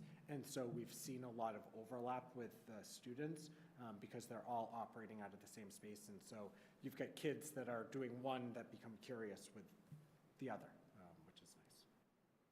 Okay, thank you. And as a note, the Valorant team came in 18th because they had to forfeit one match due to an ineligible character that they used. And that's across the nation, and had they not lost that game, they would have actually made it to nationals. So they're doing fantastic. Yep, they're doing fantastic. Does anybody else have any questions? I have a question. The iReady information, is that only on students that are below grade level that you assess at the high school, or is it all students? So our iReady information that we're using is specifically for students with disabilities. So when we're doing progress monitoring towards goals, specifically for students with either a math or ELA disability, we're using iReady as the measure towards movement on those goals. So we're not doing that across the board for all students. That is data that we're collecting on students with disabilities. Okay, I just have a question about how are we making sure that students are leaving readings on grade level? I mean, are we calculating any of that before our students graduate?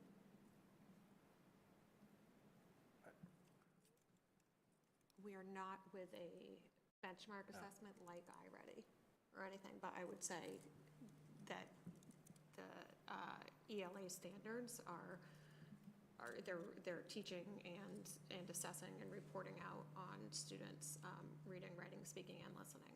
But we don't have a measure like iReady. I'm just making sure that we're preparing our students to make sure their math and reading are at grade level as they leave Triton. I would say that, well, I'm not sure it's a perfect system, but the way we're starting to design those competency determination measures is measuring specific student growth versus the standard. And so a student wouldn't be able to pass that competency determination measure without having a level of mastery of the standard. It's like, But it's not going to give us, like, you're in 11th grade in an 11th grade. no, because as Foster was saying, you know, if kids aren't putting their best effort into those MCAS scores, we're losing that data so that you can see ELA and math and those type of things before our students graduate.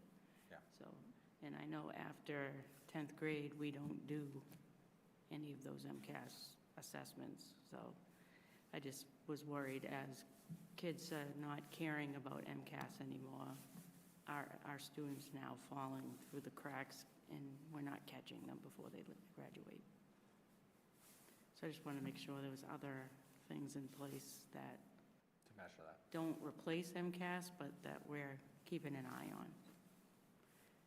Because that's when we start losing students. They start falling through the cracks and once they leave here, we don't know what's happening to them. So that was just my concern. Anybody else have any other?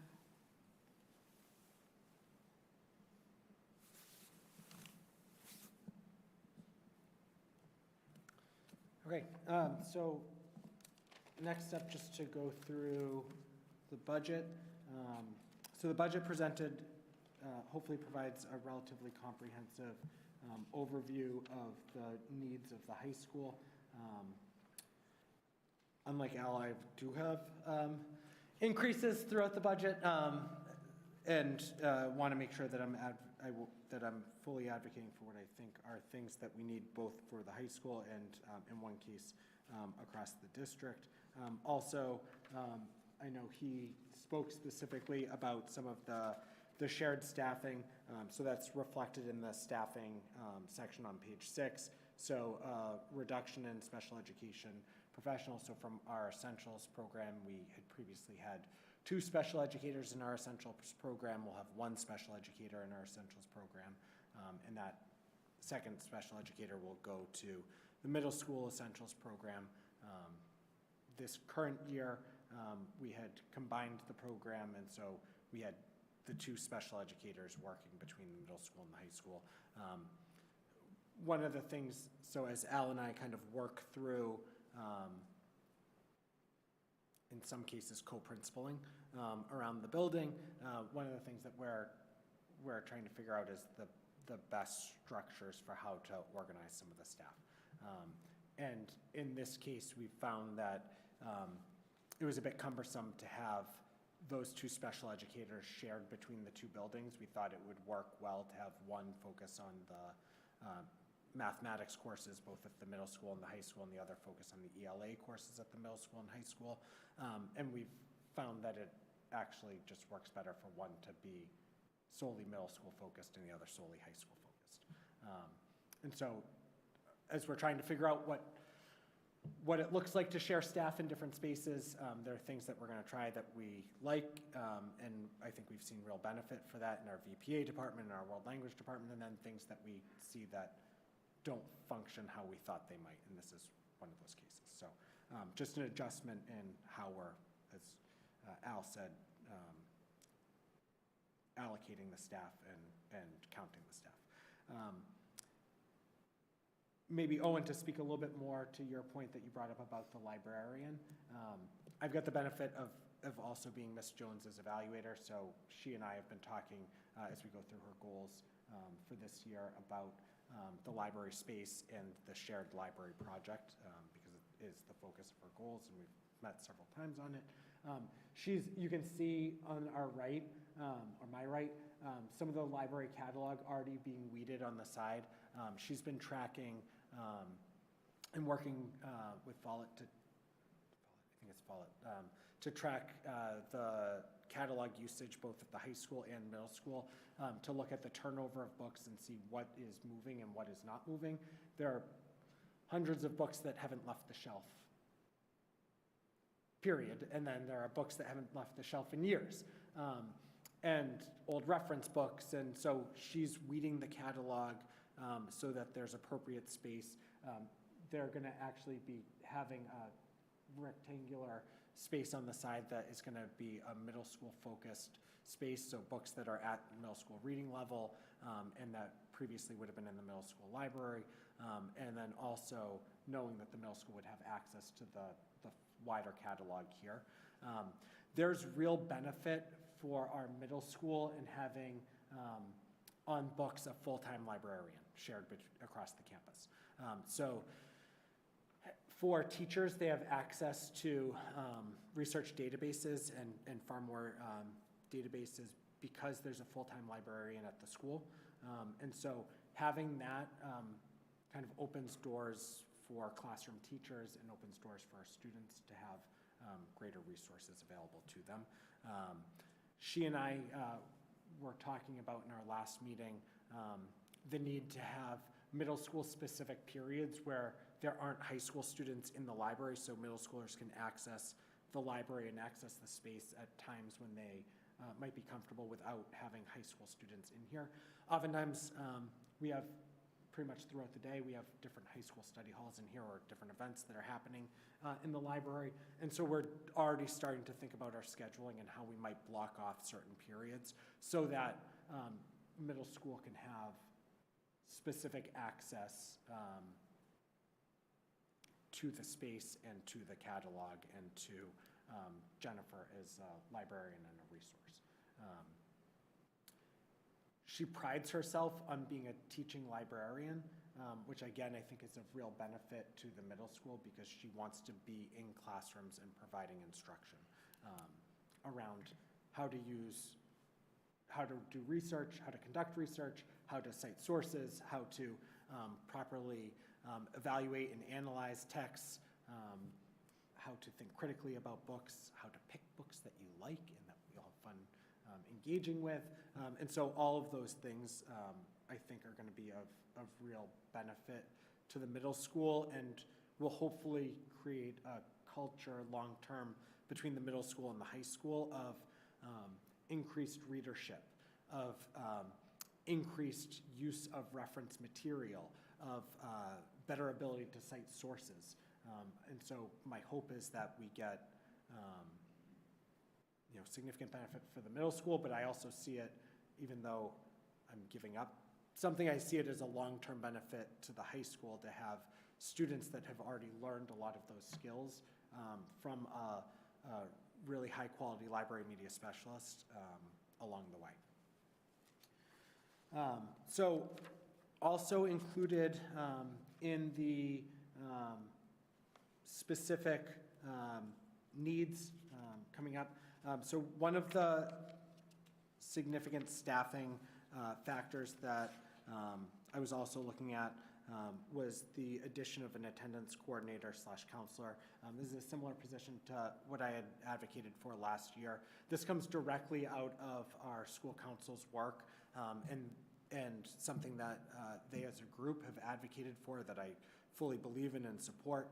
It's a position I don't see as a high school specific position. We had talked about whether or not this should be in my budget, whether it should be in Shannon's budget.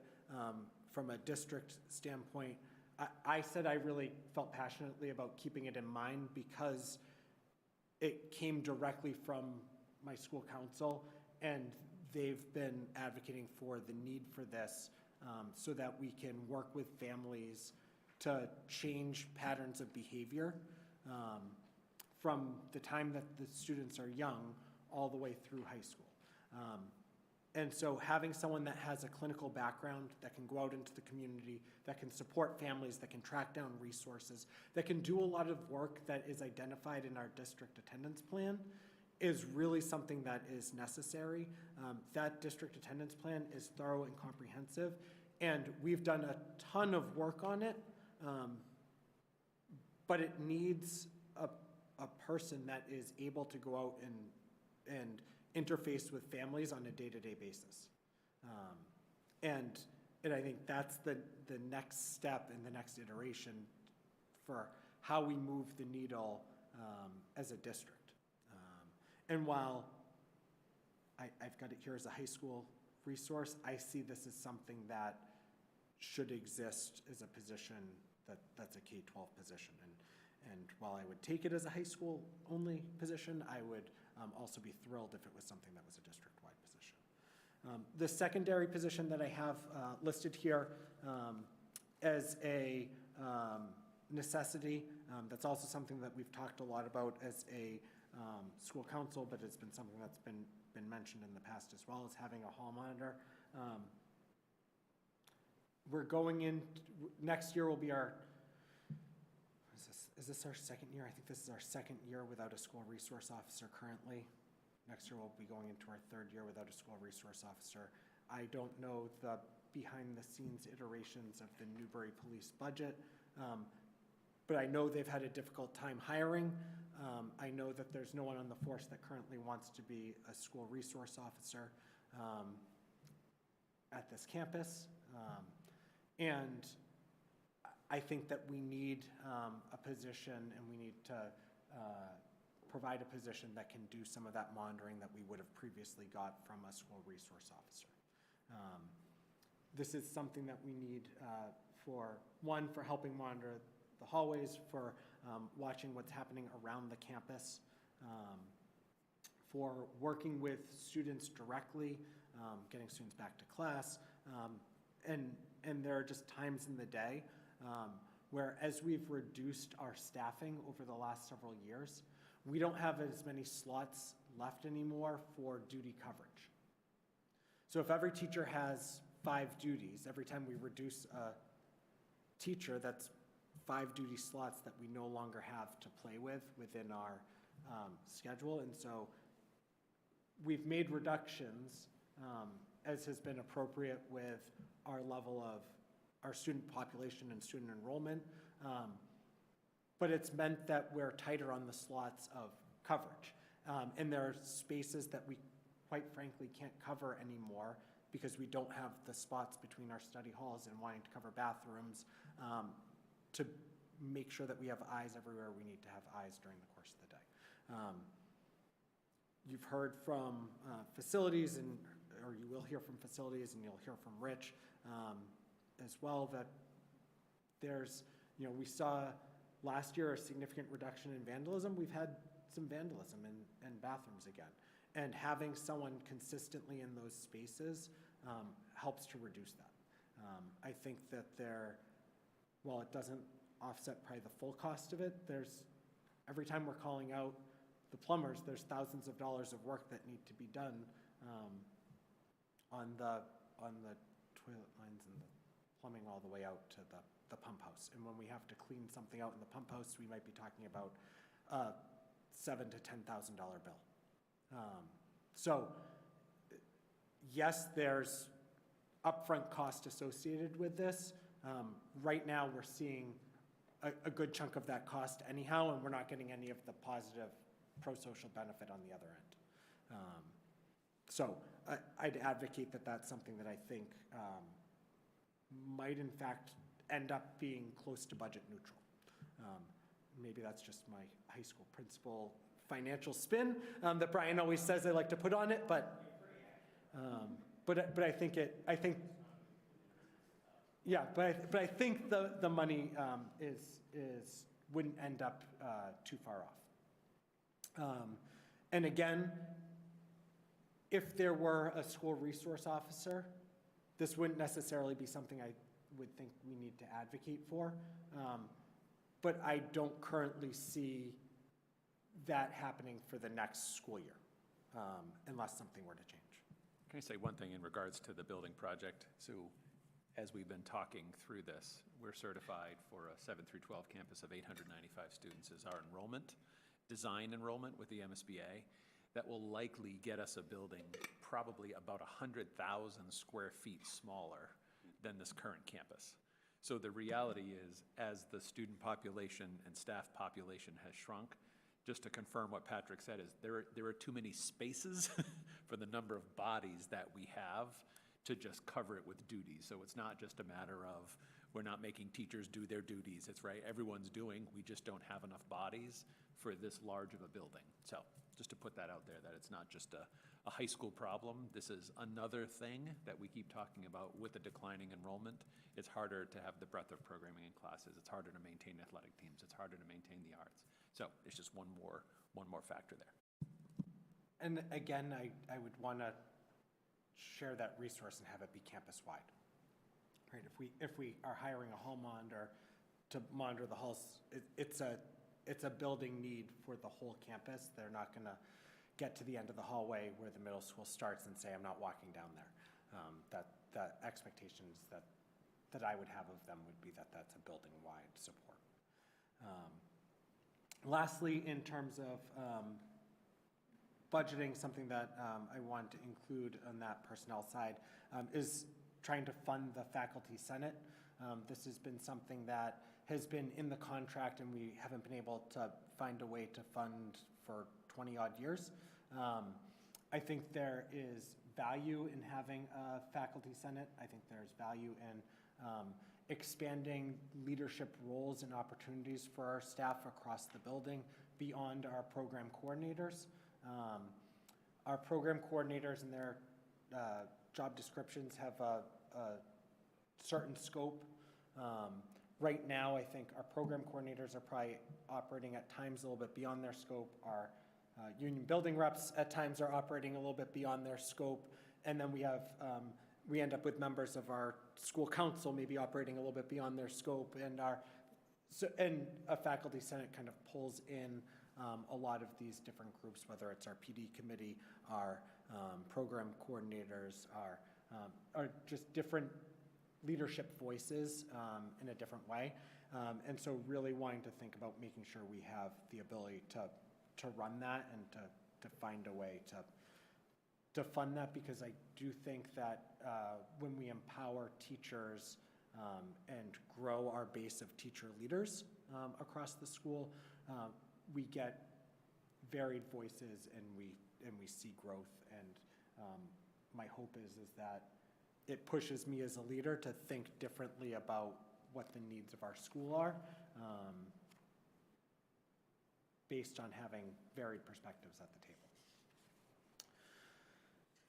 And then a couple of the more significant additions in other parts of the budget. So one of the most significant additions is repairs that are needed for both the high and low ropes courses. So as part of our adventure education programming,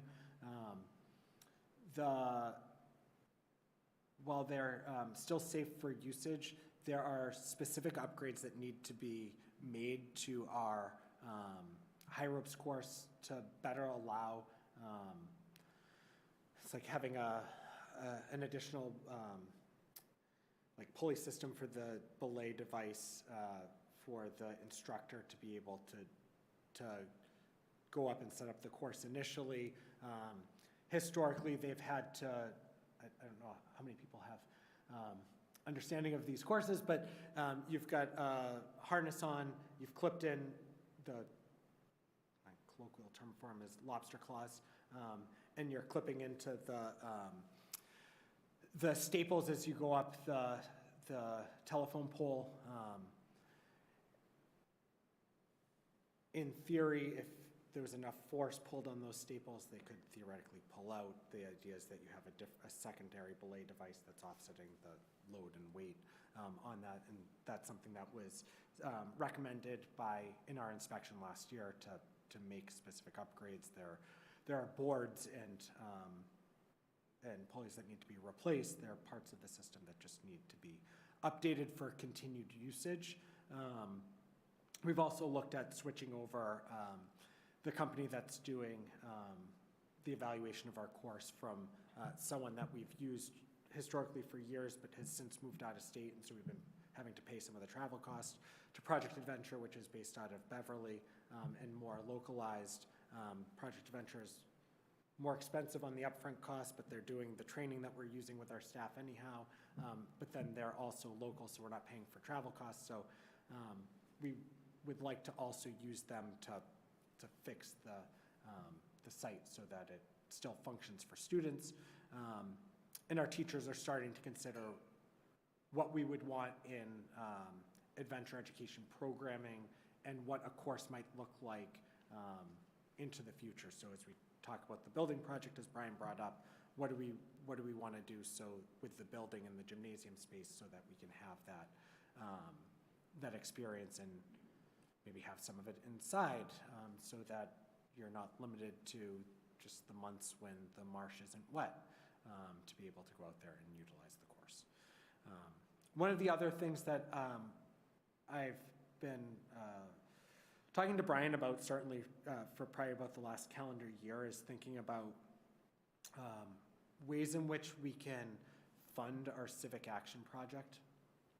So as part of our social studies curriculum, our students are required to complete civic action projects in their junior year. And they've been, year over year, they've gotten better in terms of what the student output is. And the point that we've gotten to that is now, I think, the rub that I would like to address is that our students are creating these action projects that in some cases would have real benefit to our school or our district or our communities. And we need seed money to see some of them through. And so what I would like to do is to have money in the budget that is specifically earmarked as seed money towards the civic action projects that are the best and that are the most shovel-ready. We had students last year who put together a proposal for the creation of a school-based thrift store. But we needed startup money to go from their concept to something in action. We had students that have wanted to do trail maintenance in the system out in the woods behind us. But we need tools, resources, and supplies to make those things a reality. And as our students are coming up with their civic action projects, so many of them initially look at what can I do to benefit my school or the area right around my school. And for us to be able to say, those of you that do a really great job with your projects, we're gonna find a way to move from theory to implementation. I think we'll send a powerful message to our students that their work is of value and that our students can complete work that will make a direct difference in the betterment of their school and their community. But we need a way to fund those to move them forward. So I'd like to have money in the budget that we can use as seed money for 4 to 5 projects a year. With that, I think we would need some type of committee that was identifying which were the best projects, which are the ones that we want to move forward with towards implementation. And if we are able to get money in the budget, I would love to have a volunteer from the school committee that wants to be part of that work too. I'll put a call to action in with that. Lastly, one of the other more expensive programs that we ran, and the last time we ran it was in 2022, was Challenge Day. This was a social emotional focused program that we had, and we used a donation to pay for. And we did 2 different one-day experiences, one for our freshmen at the time and one for our sophomores at the time.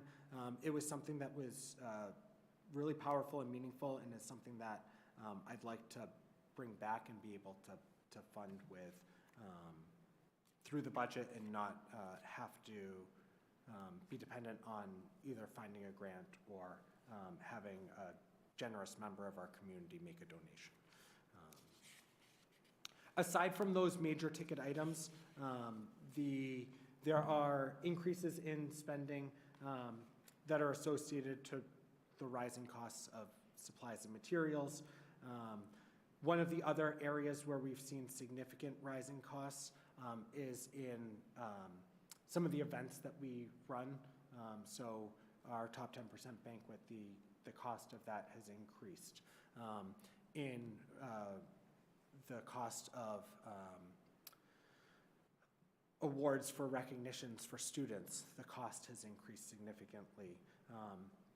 The MyCap work that we've done was previously grant funded through the state, but now that that's more of a requirement for every school to complete, they're pulling back on some of the grant funding that goes along with it, and it's transitioning into schools' operational budgets. So some of the places where you see increases are listed there. Maybe I'll stop talking and take questions. For the civics project, have we reached out for whatever project that you deem is credible? Have we reached out to somebody in the community? Because we have 3 communities that could possibly help in that area to make whatever dream they're looking at come true. We have not reached out for funding across the community. Because if they're looking at something like outside to make something better, I mean, we have many people in the community that would probably be willing to. So I think that's just a place that we should be looking at too, is our community is always willing to help our students.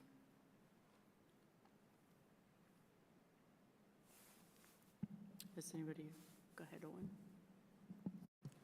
This is maybe a little nitpicky because I know it's not a huge cost, a significant cost, but the publishing software for journalism, I know like Adobe is the name brand or somewhere along those lines. Was there any compelling reason why it had to be Adobe? Like, were alternatives explored that were maybe less expensive but that didn't work, or? So the rationale that came from Mr. Allen, who's our journalism teacher, was that that's the industry standard that is being used by other publishers, whether it's newspapers or magazines, and that he was looking to instruct students using what would be considered industry standards, so that if they leave us and are going to work at one of those places, they've got experience with that software. I did not research to see if there were other softwares. What we have used for years, is Microsoft Publisher maybe, which is being discontinued, and is the reason why we're looking to shift to Adobe versus what we've used historically. And so the students have hands-on with that software? Yeah.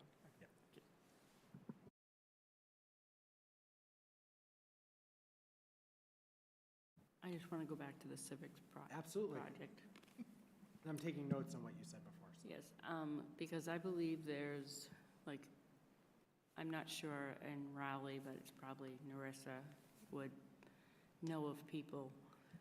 But we have SPS and we have Gen Rock attendants in Salisbury that I believe there's other community members that probably would fund some of it. We could reach out and they could probably find somebody that would fill the need of what our students are looking for. I just said you, Narissa, because she knows a lot. I know when she did the science at Pine Grove, you know, there were so many community members that wanted to come in and teach science things, so I'm sure that she knows some people that would. Not that I'm signing her up for anything, but. Keep digging. And I'm sure Matt knows somebody in Newberry that. Oh, yeah, they're very generous in Newberry. My job as principal is always to advocate, and if I can have it included in the operational budget, I think that is excellent, and if I can't, then my next job is to find version B, C, and D that can try to make it still happen. I think it would be great if you possibly reached out to us as school committee members too, you know, of the ones that you feel are viable, that maybe we can approach that community as well. Fantastic. I thought you didn't have your bus license anymore. Anything I can do. I'm in engineering, so reach out to me for anything in Great. engineering.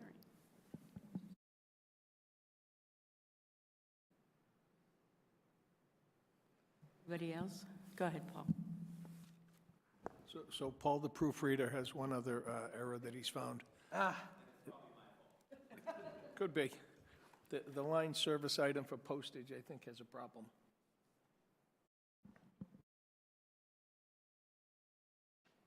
The cost increase, decrease for postage.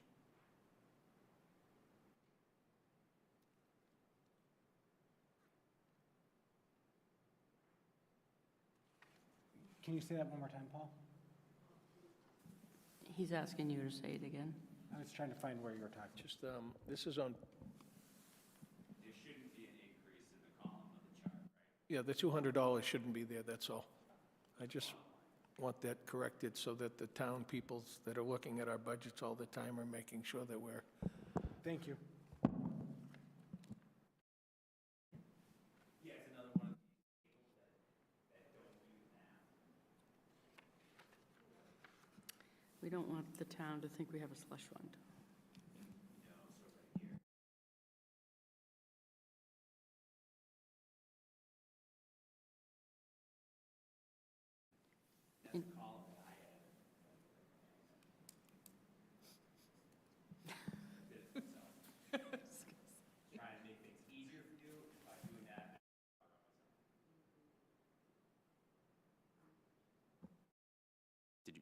I made things harder on myself trying to make it easier for you. You're welcome. But we'll fix it and we'll get the correct version on board docs, which is also linked on the district website. Go ahead, Foster. Looking at page 11 in the regular education supplies at social studies, and maybe my mental pricing of just how much things cost is, but for social studies, how much is it going for? What's under the civics project initiative? Because comparing it to other like math, like the amount of money they need for supplies like pencils and regular school supplies, it's a dramatic increase. So the cost is for the civic, to have the seed money for the civic action projects. So that's what we were just talking about. So that when we have projects that come out of that civic action project that are viable, that we have a way to fund student work. So if you created something that would be of real value to the school or the community, we had a way to put that into action. I was just looking, I was like, whoa, that's... It is a big significant number. increase because generally, aside from, so like this year, we have to re-up our world history textbook licenses. Like that's a cost that the social studies department has, but beyond that, our social studies department doesn't have a tremendous amount in supply costs that each teacher needs. So you're right, that's not something that our social studies department usually requires a lot of additional funding. The place that we see the greatest costs are in our courses that have consumable goods. So our art classes have significant costs, and in the detailed version of the budget, you can see the cost breakdown per class for some of our art classes. That's really increased, especially as we've had the increase of some of the tariffs and then increased costs of specifically some of the metals materials that we use. And then significant costs with our science classes. So every time you do a lab, we're consuming, whether it's chemicals or in the case of our anatomy classes over the last 2.5 weeks, the fetal pigs that have been dissected on a day in and day out basis that have a lovely smell down the science wing, where they come out each day. A new system is analyzed and then they go away. But all of our science classes and our art classes have significant consumable costs, and that's those are our departments that have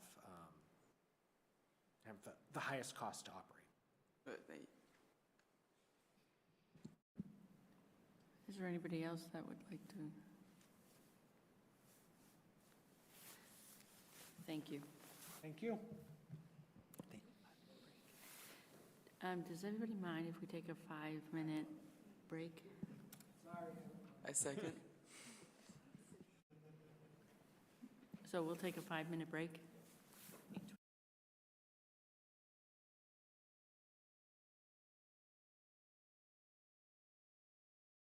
So we'll be back at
Good evening, and thank you for having me. I appreciate it.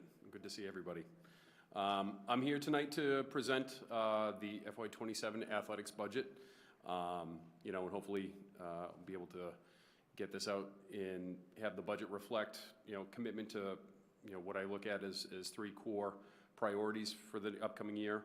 I'd like to expand inclusive opportunities, maintain, safety and quality standards, and manage rising operational costs. Those are my three focus areas of this budget. And if you take a look at page 3, it gives you our personnel, this year, our current personnel levels, and the requested personnel levels for next year. We have a net increase of three members of our staff. That includes increasing our unified athletics program coaching and a second season of our esports program. We are looking to run our esports program next year, both in the fall and into the spring as well.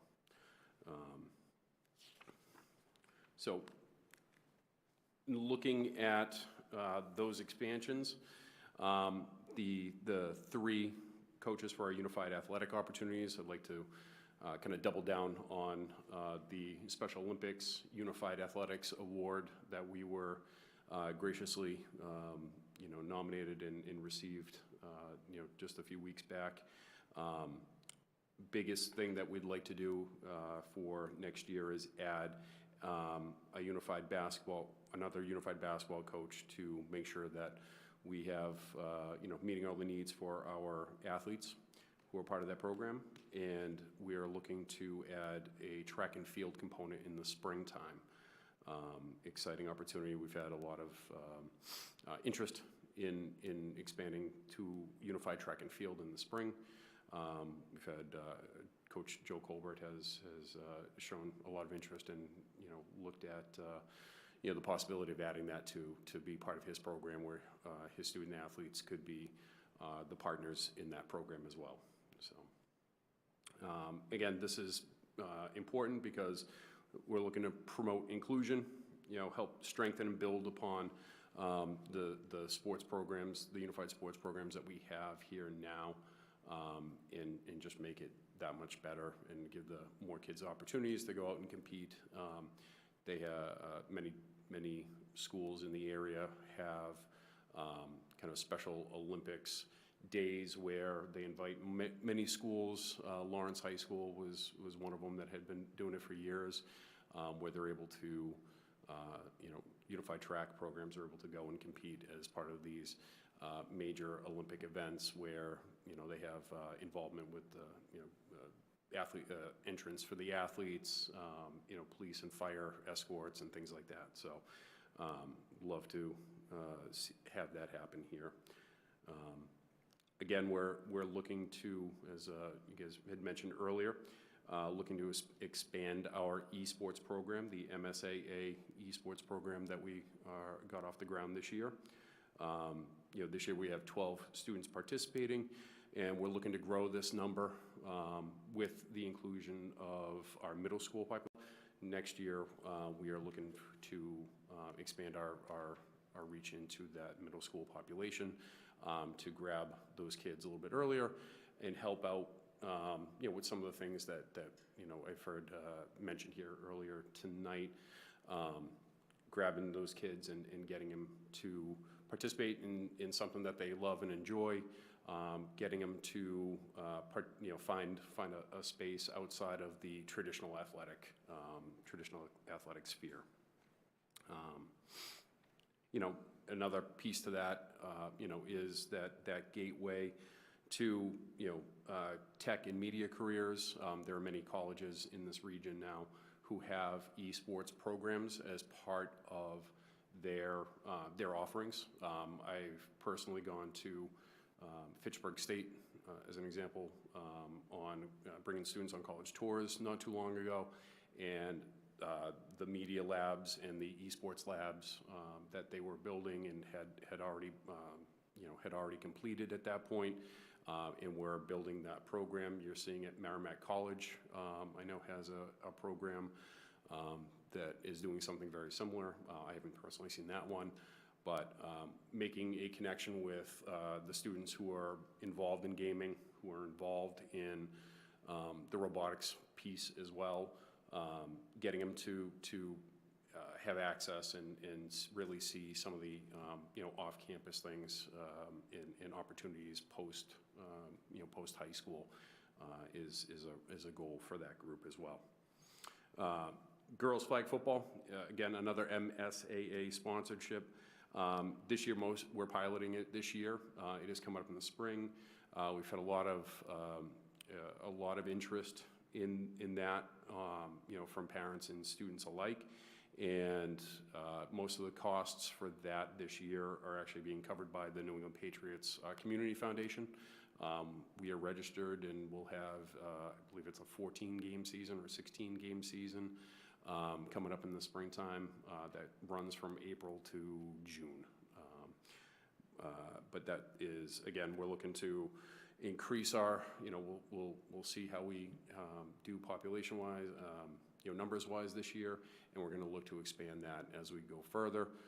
Again, looking to expand any sort of, female leadership opportunities, female empowerment, capitalizing, using that group, and having them be a part of the MIA Women in Sports Day that they have annually every spring. They host a conference for, female coaches and female student athletes. We've sent some of our coaches and some of our student athletes and a unified athlete as well over the last couple of years. So another piece that, another core piece that I wanted to focus in on in this budget was, safety, quality, and compliance. Looking at that, again, looking on page 6, you'll see our contracted services and athletic supplies. This is where a lot of that would fall under. We're using the Mass General Brigham. We have a third-year option on our contract that was signed on July 1st, 2024. The third year will be coming up starting in July. EMT police details, we're now using the state troopers. We're paying for state trooper details at the Graf rink for all of our hockey games. That has been a change. EMTs are, it's important to be able to have that flexibility to have an EMT from Newbury or Rowley be able to step in and fill in if we should not be, for whatever reason, if we're not able to cover a program that we have to cover, a game that we have to cover. Every Thanksgiving, we will get an EMT on staff here. We are hosting the Thanksgiving Day game this season next year coming up. We have an EMT as part of that coverage because it's annually and traditionally the biggest event on campus, all year. So we have the extra set of eyes and extra individuals ready to assist when needed. And also part of the MGB coverage includes our SWAY program. That is our concussion screening program. We also have a movement screening program that we work with MGB on. It is a preseason screening to be able to work with athletes on, proper stretching techniques. They work on movement to find if, a student athlete might be, looks like they might be susceptible to, potential, knee injuries, ankle injuries, foot injuries. We do that before every season. We have them come in. We have a doctor come in and work on, an orthopedic expert come in and work on, movements and they talk with kids who are coming back with injuries and things like that, to help mitigate any, risks or, bring things to the forefront, bring things to the attention of the coach and the student athlete. If it is detected that, you might be susceptible to a knee injury. Also under the safety, quality and compliance, looking at equipment and uniforms. We have a planned replacement cycle.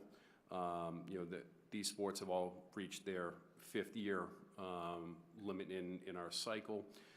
Boys soccer, cross country, swimming, wrestling, hockey, and boys basketball are all looking at new uniforms over the next year here. Wrestling singlets especially, this will be a new one that we've never really purchased before.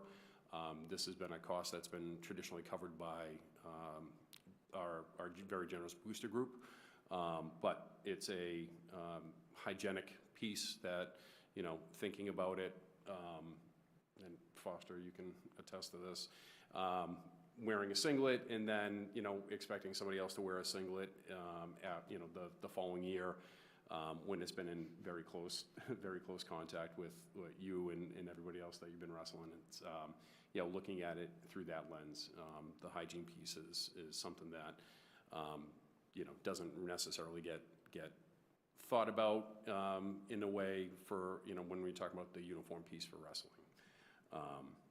And again, these are our uniforms that are going to help us meet our MIA and NFHS compliance standards.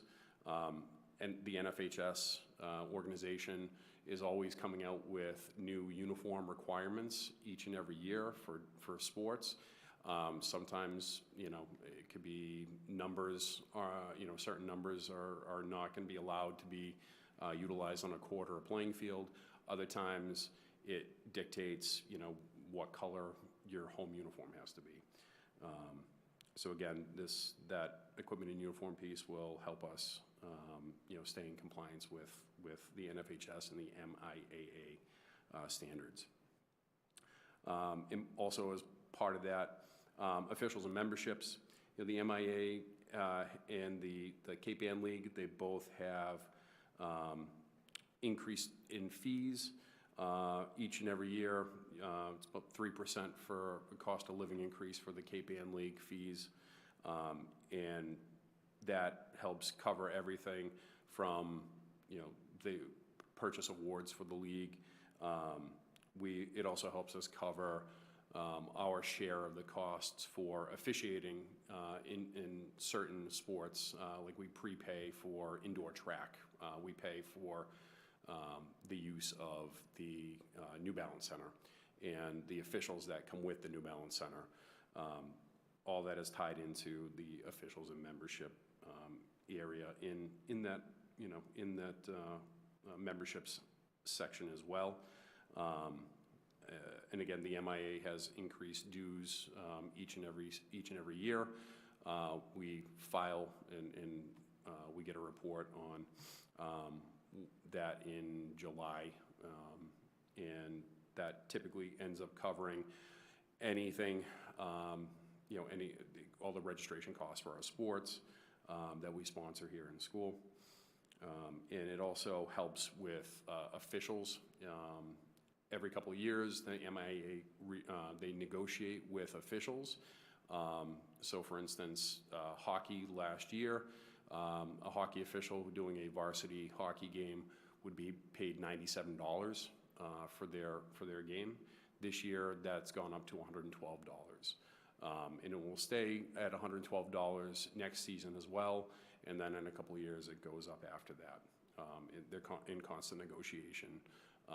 But again, it's a fee that we'll see, every couple of years it's going to go up, and it's something that we have to pay for when we host hockey games.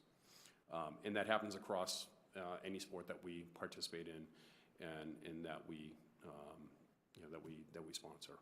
All official fees are going to go up over the next few years, and every couple of years the MIA comes out with a schedule of fees, how much you're going to pay here, and then how much you're going to pay next year and the year after that. Sustainability is another another piece that I wanted to point out in this budget. With the rising operational costs, you know, they are a strain. You know, and students, you know, student participation provides that, you know, community benefit, obviously. You know, one of the things that I'm gonna look at, we're gonna have to look at going forward is, you know, just long-term sustainability. And that could include, you know, reducing number of games, you know, when it comes to a transportation piece, you know, looking at reducing a number of sponsored levels for different programs, you know, eliminating like a freshman or JV2, what's called a JV2 level. You know, these are things that, you know, we're gonna have to look forward into the future and try to see what's in the best interest of, you know, the students, the programs, and, you know, again, to ensure that programs have that long sustainability, that we're able to support it going forward into the foreseeable future. The biggest increase, or a couple of the biggest increases on that page 6 are definitely the coaches' salaries, and the transportation is the other major increase. Coaches' salaries, again, with the, you know, uncertain nature of what the coaches' salaries are going to look like into next year, looking at the higher end of things for all of our coaches' coaching salaries combined, and for the transportation part and aspect of it. Over the last few years, we've had, you know, per mile costs have increased over 22% for each one of our charter buses. Hourly rates have increased by 8%, and minimum trip charges more than 35%, and that's a significant raising in that baseline of the out-of-town piece to our transportation. And as you can see, the current contract with Beacon NRT, it runs through 2030. That's when we're looking at that. And again, so biggest pieces that I'm looking forward in this budget, again, a continued investment in for safety in the name of athletic training programming, injury prevention programs, quality, you know, meeting those competitive standards, you know, for all of our programs, league and MIAA requirements, in equity, in the name of equity, trying to expand access beyond those traditional athletic spaces. And I'll stop there. I have a question on the freshman JV2 levels of programming. Yep. It says that it has to meet or exceed 30 students. Is that the 30 students so that you can run a freshman JV2 varsity? Yeah, absolutely. So 30 students, if a program has above 30 students, then that's the natural number where you're looking at being able to have a varsity JV and a freshman or JVB team. You know, an average team, you know, varsity or JV, what you're really looking at is anywhere, you know, from 12, you know, just thinking across all sports, you're looking at 12 to 15 members of each individual program. So in order to run our JV2 or freshman programming, we would need at least 30 as a place to start. So if you didn't have 30 students, you wouldn't have a varsity program either? No, if we didn't have 30 students, we wouldn't have the lowest level of competition. That's where we would go with it. You know, in the freshman JV2 programs are typically seen at the baseball level and the basketball levels. Those are really the two programs that would be impacted by that. We did see an increase this season for our girls' participation, and we have 30 girls who are participating in high school basketball right now. So we were able to put together an abbreviated JV2 schedule for them this year. But that was kind of an unknown situation. You know, when you ask a coach to look at, you know, what numbers might be in, you know, for the upcoming season, he had a spike we had a spike in an increase of student athletes who are participating in girls basketball, for example. Boys basketball, we did not meet that threshold. So boys basketball, we eliminated this year the JV2 freshman schedule. Okay, thank you. You're welcome. Does anybody else have any questions on the budget? So on this esports, Yes, sir. you have a coach now, Yes. and it was funded this year, 2 seasons by a grant. Yes. And you're looking for $5,000 for 2 seasons next year for a total of $5,000. Yes.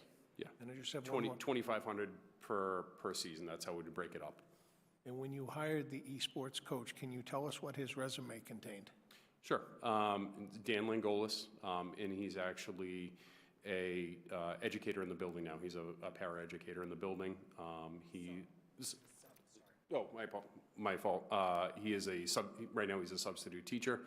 And he had a background in marketing, in e-marketing. He was a Triton graduate, so he's very familiar with the landscape in the facility.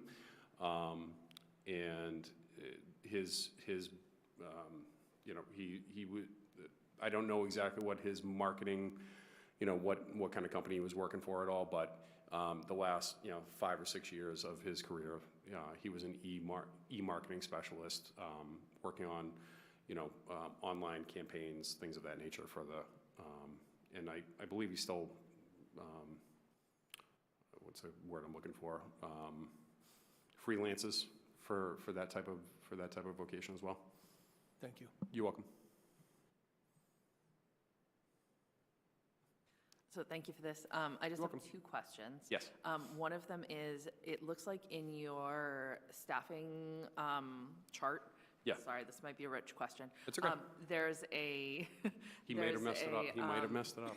decline in the middle school coaches. Yes. And I didn't see that in your narrative. I might have missed it. Oh, okay. It may have been just something that I omitted, but for the middle school coaching, right now this year we had 4 middle school coaches. We have a cross-country program in the fall for our middle school students. In the winter, we're running a track program, indoor track program for the students. In the spring, we have 2 individuals who are connected to our middle school track program in the springtime. Next year, it would be the winter piece that would be eliminated, the winter position that would be eliminated. We got it set up with the intention of being able to join other league schools in possibly getting some indoor track competitions with our neighboring schools. Ipswich has an indoor track, and they do a lot of junior varsity events during the season.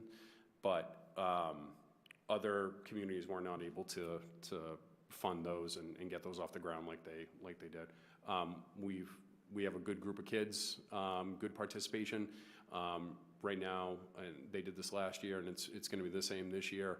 Towards the very end of the winter, very early spring, I know they have there's a regional competition and a state competition that they'll attend as a group. Okay, thank you. And my only other question, this was actually piqued by Linda's question. Yeah. The 30 athletes, does that include 7th and 8th grade waivers? Yeah, that would include 7th and 8th grade waivers. One thing that we tried to do for the boys basketball program, for example, this year was we opened it to 8th graders for the first time. Traditionally, they had never needed that, but we opened it up to 8th graders. We still didn't get we still didn't meet that threshold in order to have a good amount of kids to run that third program, that third level. Okay, thank you. You're welcome.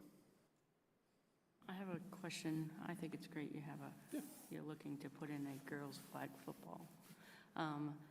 Is there, I know that they have that indoor facility in Amesbury. Are there other schools that are having around this area that? Yeah, a lot, actually. In my communication with the Patriots Community Organization, and the people who run it in the different locations, they're going to have over 90 programs, or they're anticipating over 90 programs in Eastern Massachusetts this year. In this area alone, Pentucket has a program that is, I think it's in its at least third year, maybe a little bit more than that. They were a very early adopter of girls flag football. St. Mary's in Lynn is another program, that I'm just thinking of the ones that I see compete a lot. They have a program. Salem High School, out of Salem, they have a program. So there are a decent amount of schools, within relative proximity that have, strong, girls flag football programs. The increase in participation rates, I've asked my counterpart at Pentucket, what kind of numbers he has, and, they had, at one point, they had to break theirs up into like 2 different teams. So they had a full squad of 15 varsity girls, 15 varsity players, and a smaller group of almost 15 JV, what would they call it, JV or participants as well. Salem High School had a similar experience in talking with their coach. When does this run? Does this run in the fall or in the spring? No, it's the girls are in the springtime. So it's still under the MSAA. It hasn't been adopted by the MIAA. I vote for it when it does come up. But it has not been adopted by the MIA because they are afraid that if you place that in the, so if you put it in the, it has not been, if you keep it in the springtime, which is where they want to run it, because that's when you have more turf availability. So for example, using our facilities here, in the springtime, we have both lacrosse programs and we have our track program that use the stadium. Compared to the fall, we have football, 2 soccer programs, a field hockey program. So there's less of a strain on it in the springtime.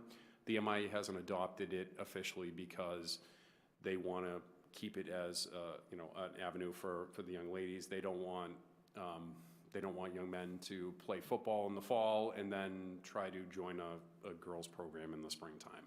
I was going to ask if we were ever going to have a boys flag football. I'll be honest, like I try to read the tea leaves and try to figure out, what are high school athletics going to look like over the next decade? And I think you're going to see a lot of changes out of that. You've heard me use the terminology, like out of that traditional sphere. And I think you're going to see more of an adoption of programs like that, especially with, each and every school district that we're in a league with. They have smaller numbers, and it's something that, we're going to have to look at as an organization, the MIA and in the Cape Ann League, as partner schools, we're going to have to look at how to adapt and how to, how these changing students, and what, how can we help them meet their needs and their wants? And I think we're starting to see it now with the increase of the esports program. I think we're going to see it with the change, with young ladies participating in the flag football program, and they may not be traditional softball players, for example, just to use an example. And with decreasing enrollments, I believe in time you probably won't be able to have enough students to run a football program. I mean, these are things that haunt my, back of my mind, every once in a while, but that's exactly what I'm talking about, we're gonna have to really kind of think about what the future of athletics looks like, and how do we get those kids to be invested in, programming that they find value in and that they want to be a part of. Sorry, it's almost like we're having a conversation, it's not really a budget thing, sorry. Not Does a worry. anybody else have any questions on the budget? How many students are in the winter track program for middle school? Right now, they have 16 or 17. Yeah. Yeah, it's a healthy number. It's just we're the only ones doing it, so there's no competition in that sense. Yeah. Anybody else? Thank you very much. Thank you, everybody. I appreciate it. Good seeing you. Joel? All right, so that concludes the festivities for night 2. Be back tomorrow night for the final 4, with some rather large numbers to review, but that's all. Make a motion to adjourn. I'll second. Any discussion? All those in favor? Have a nice evening.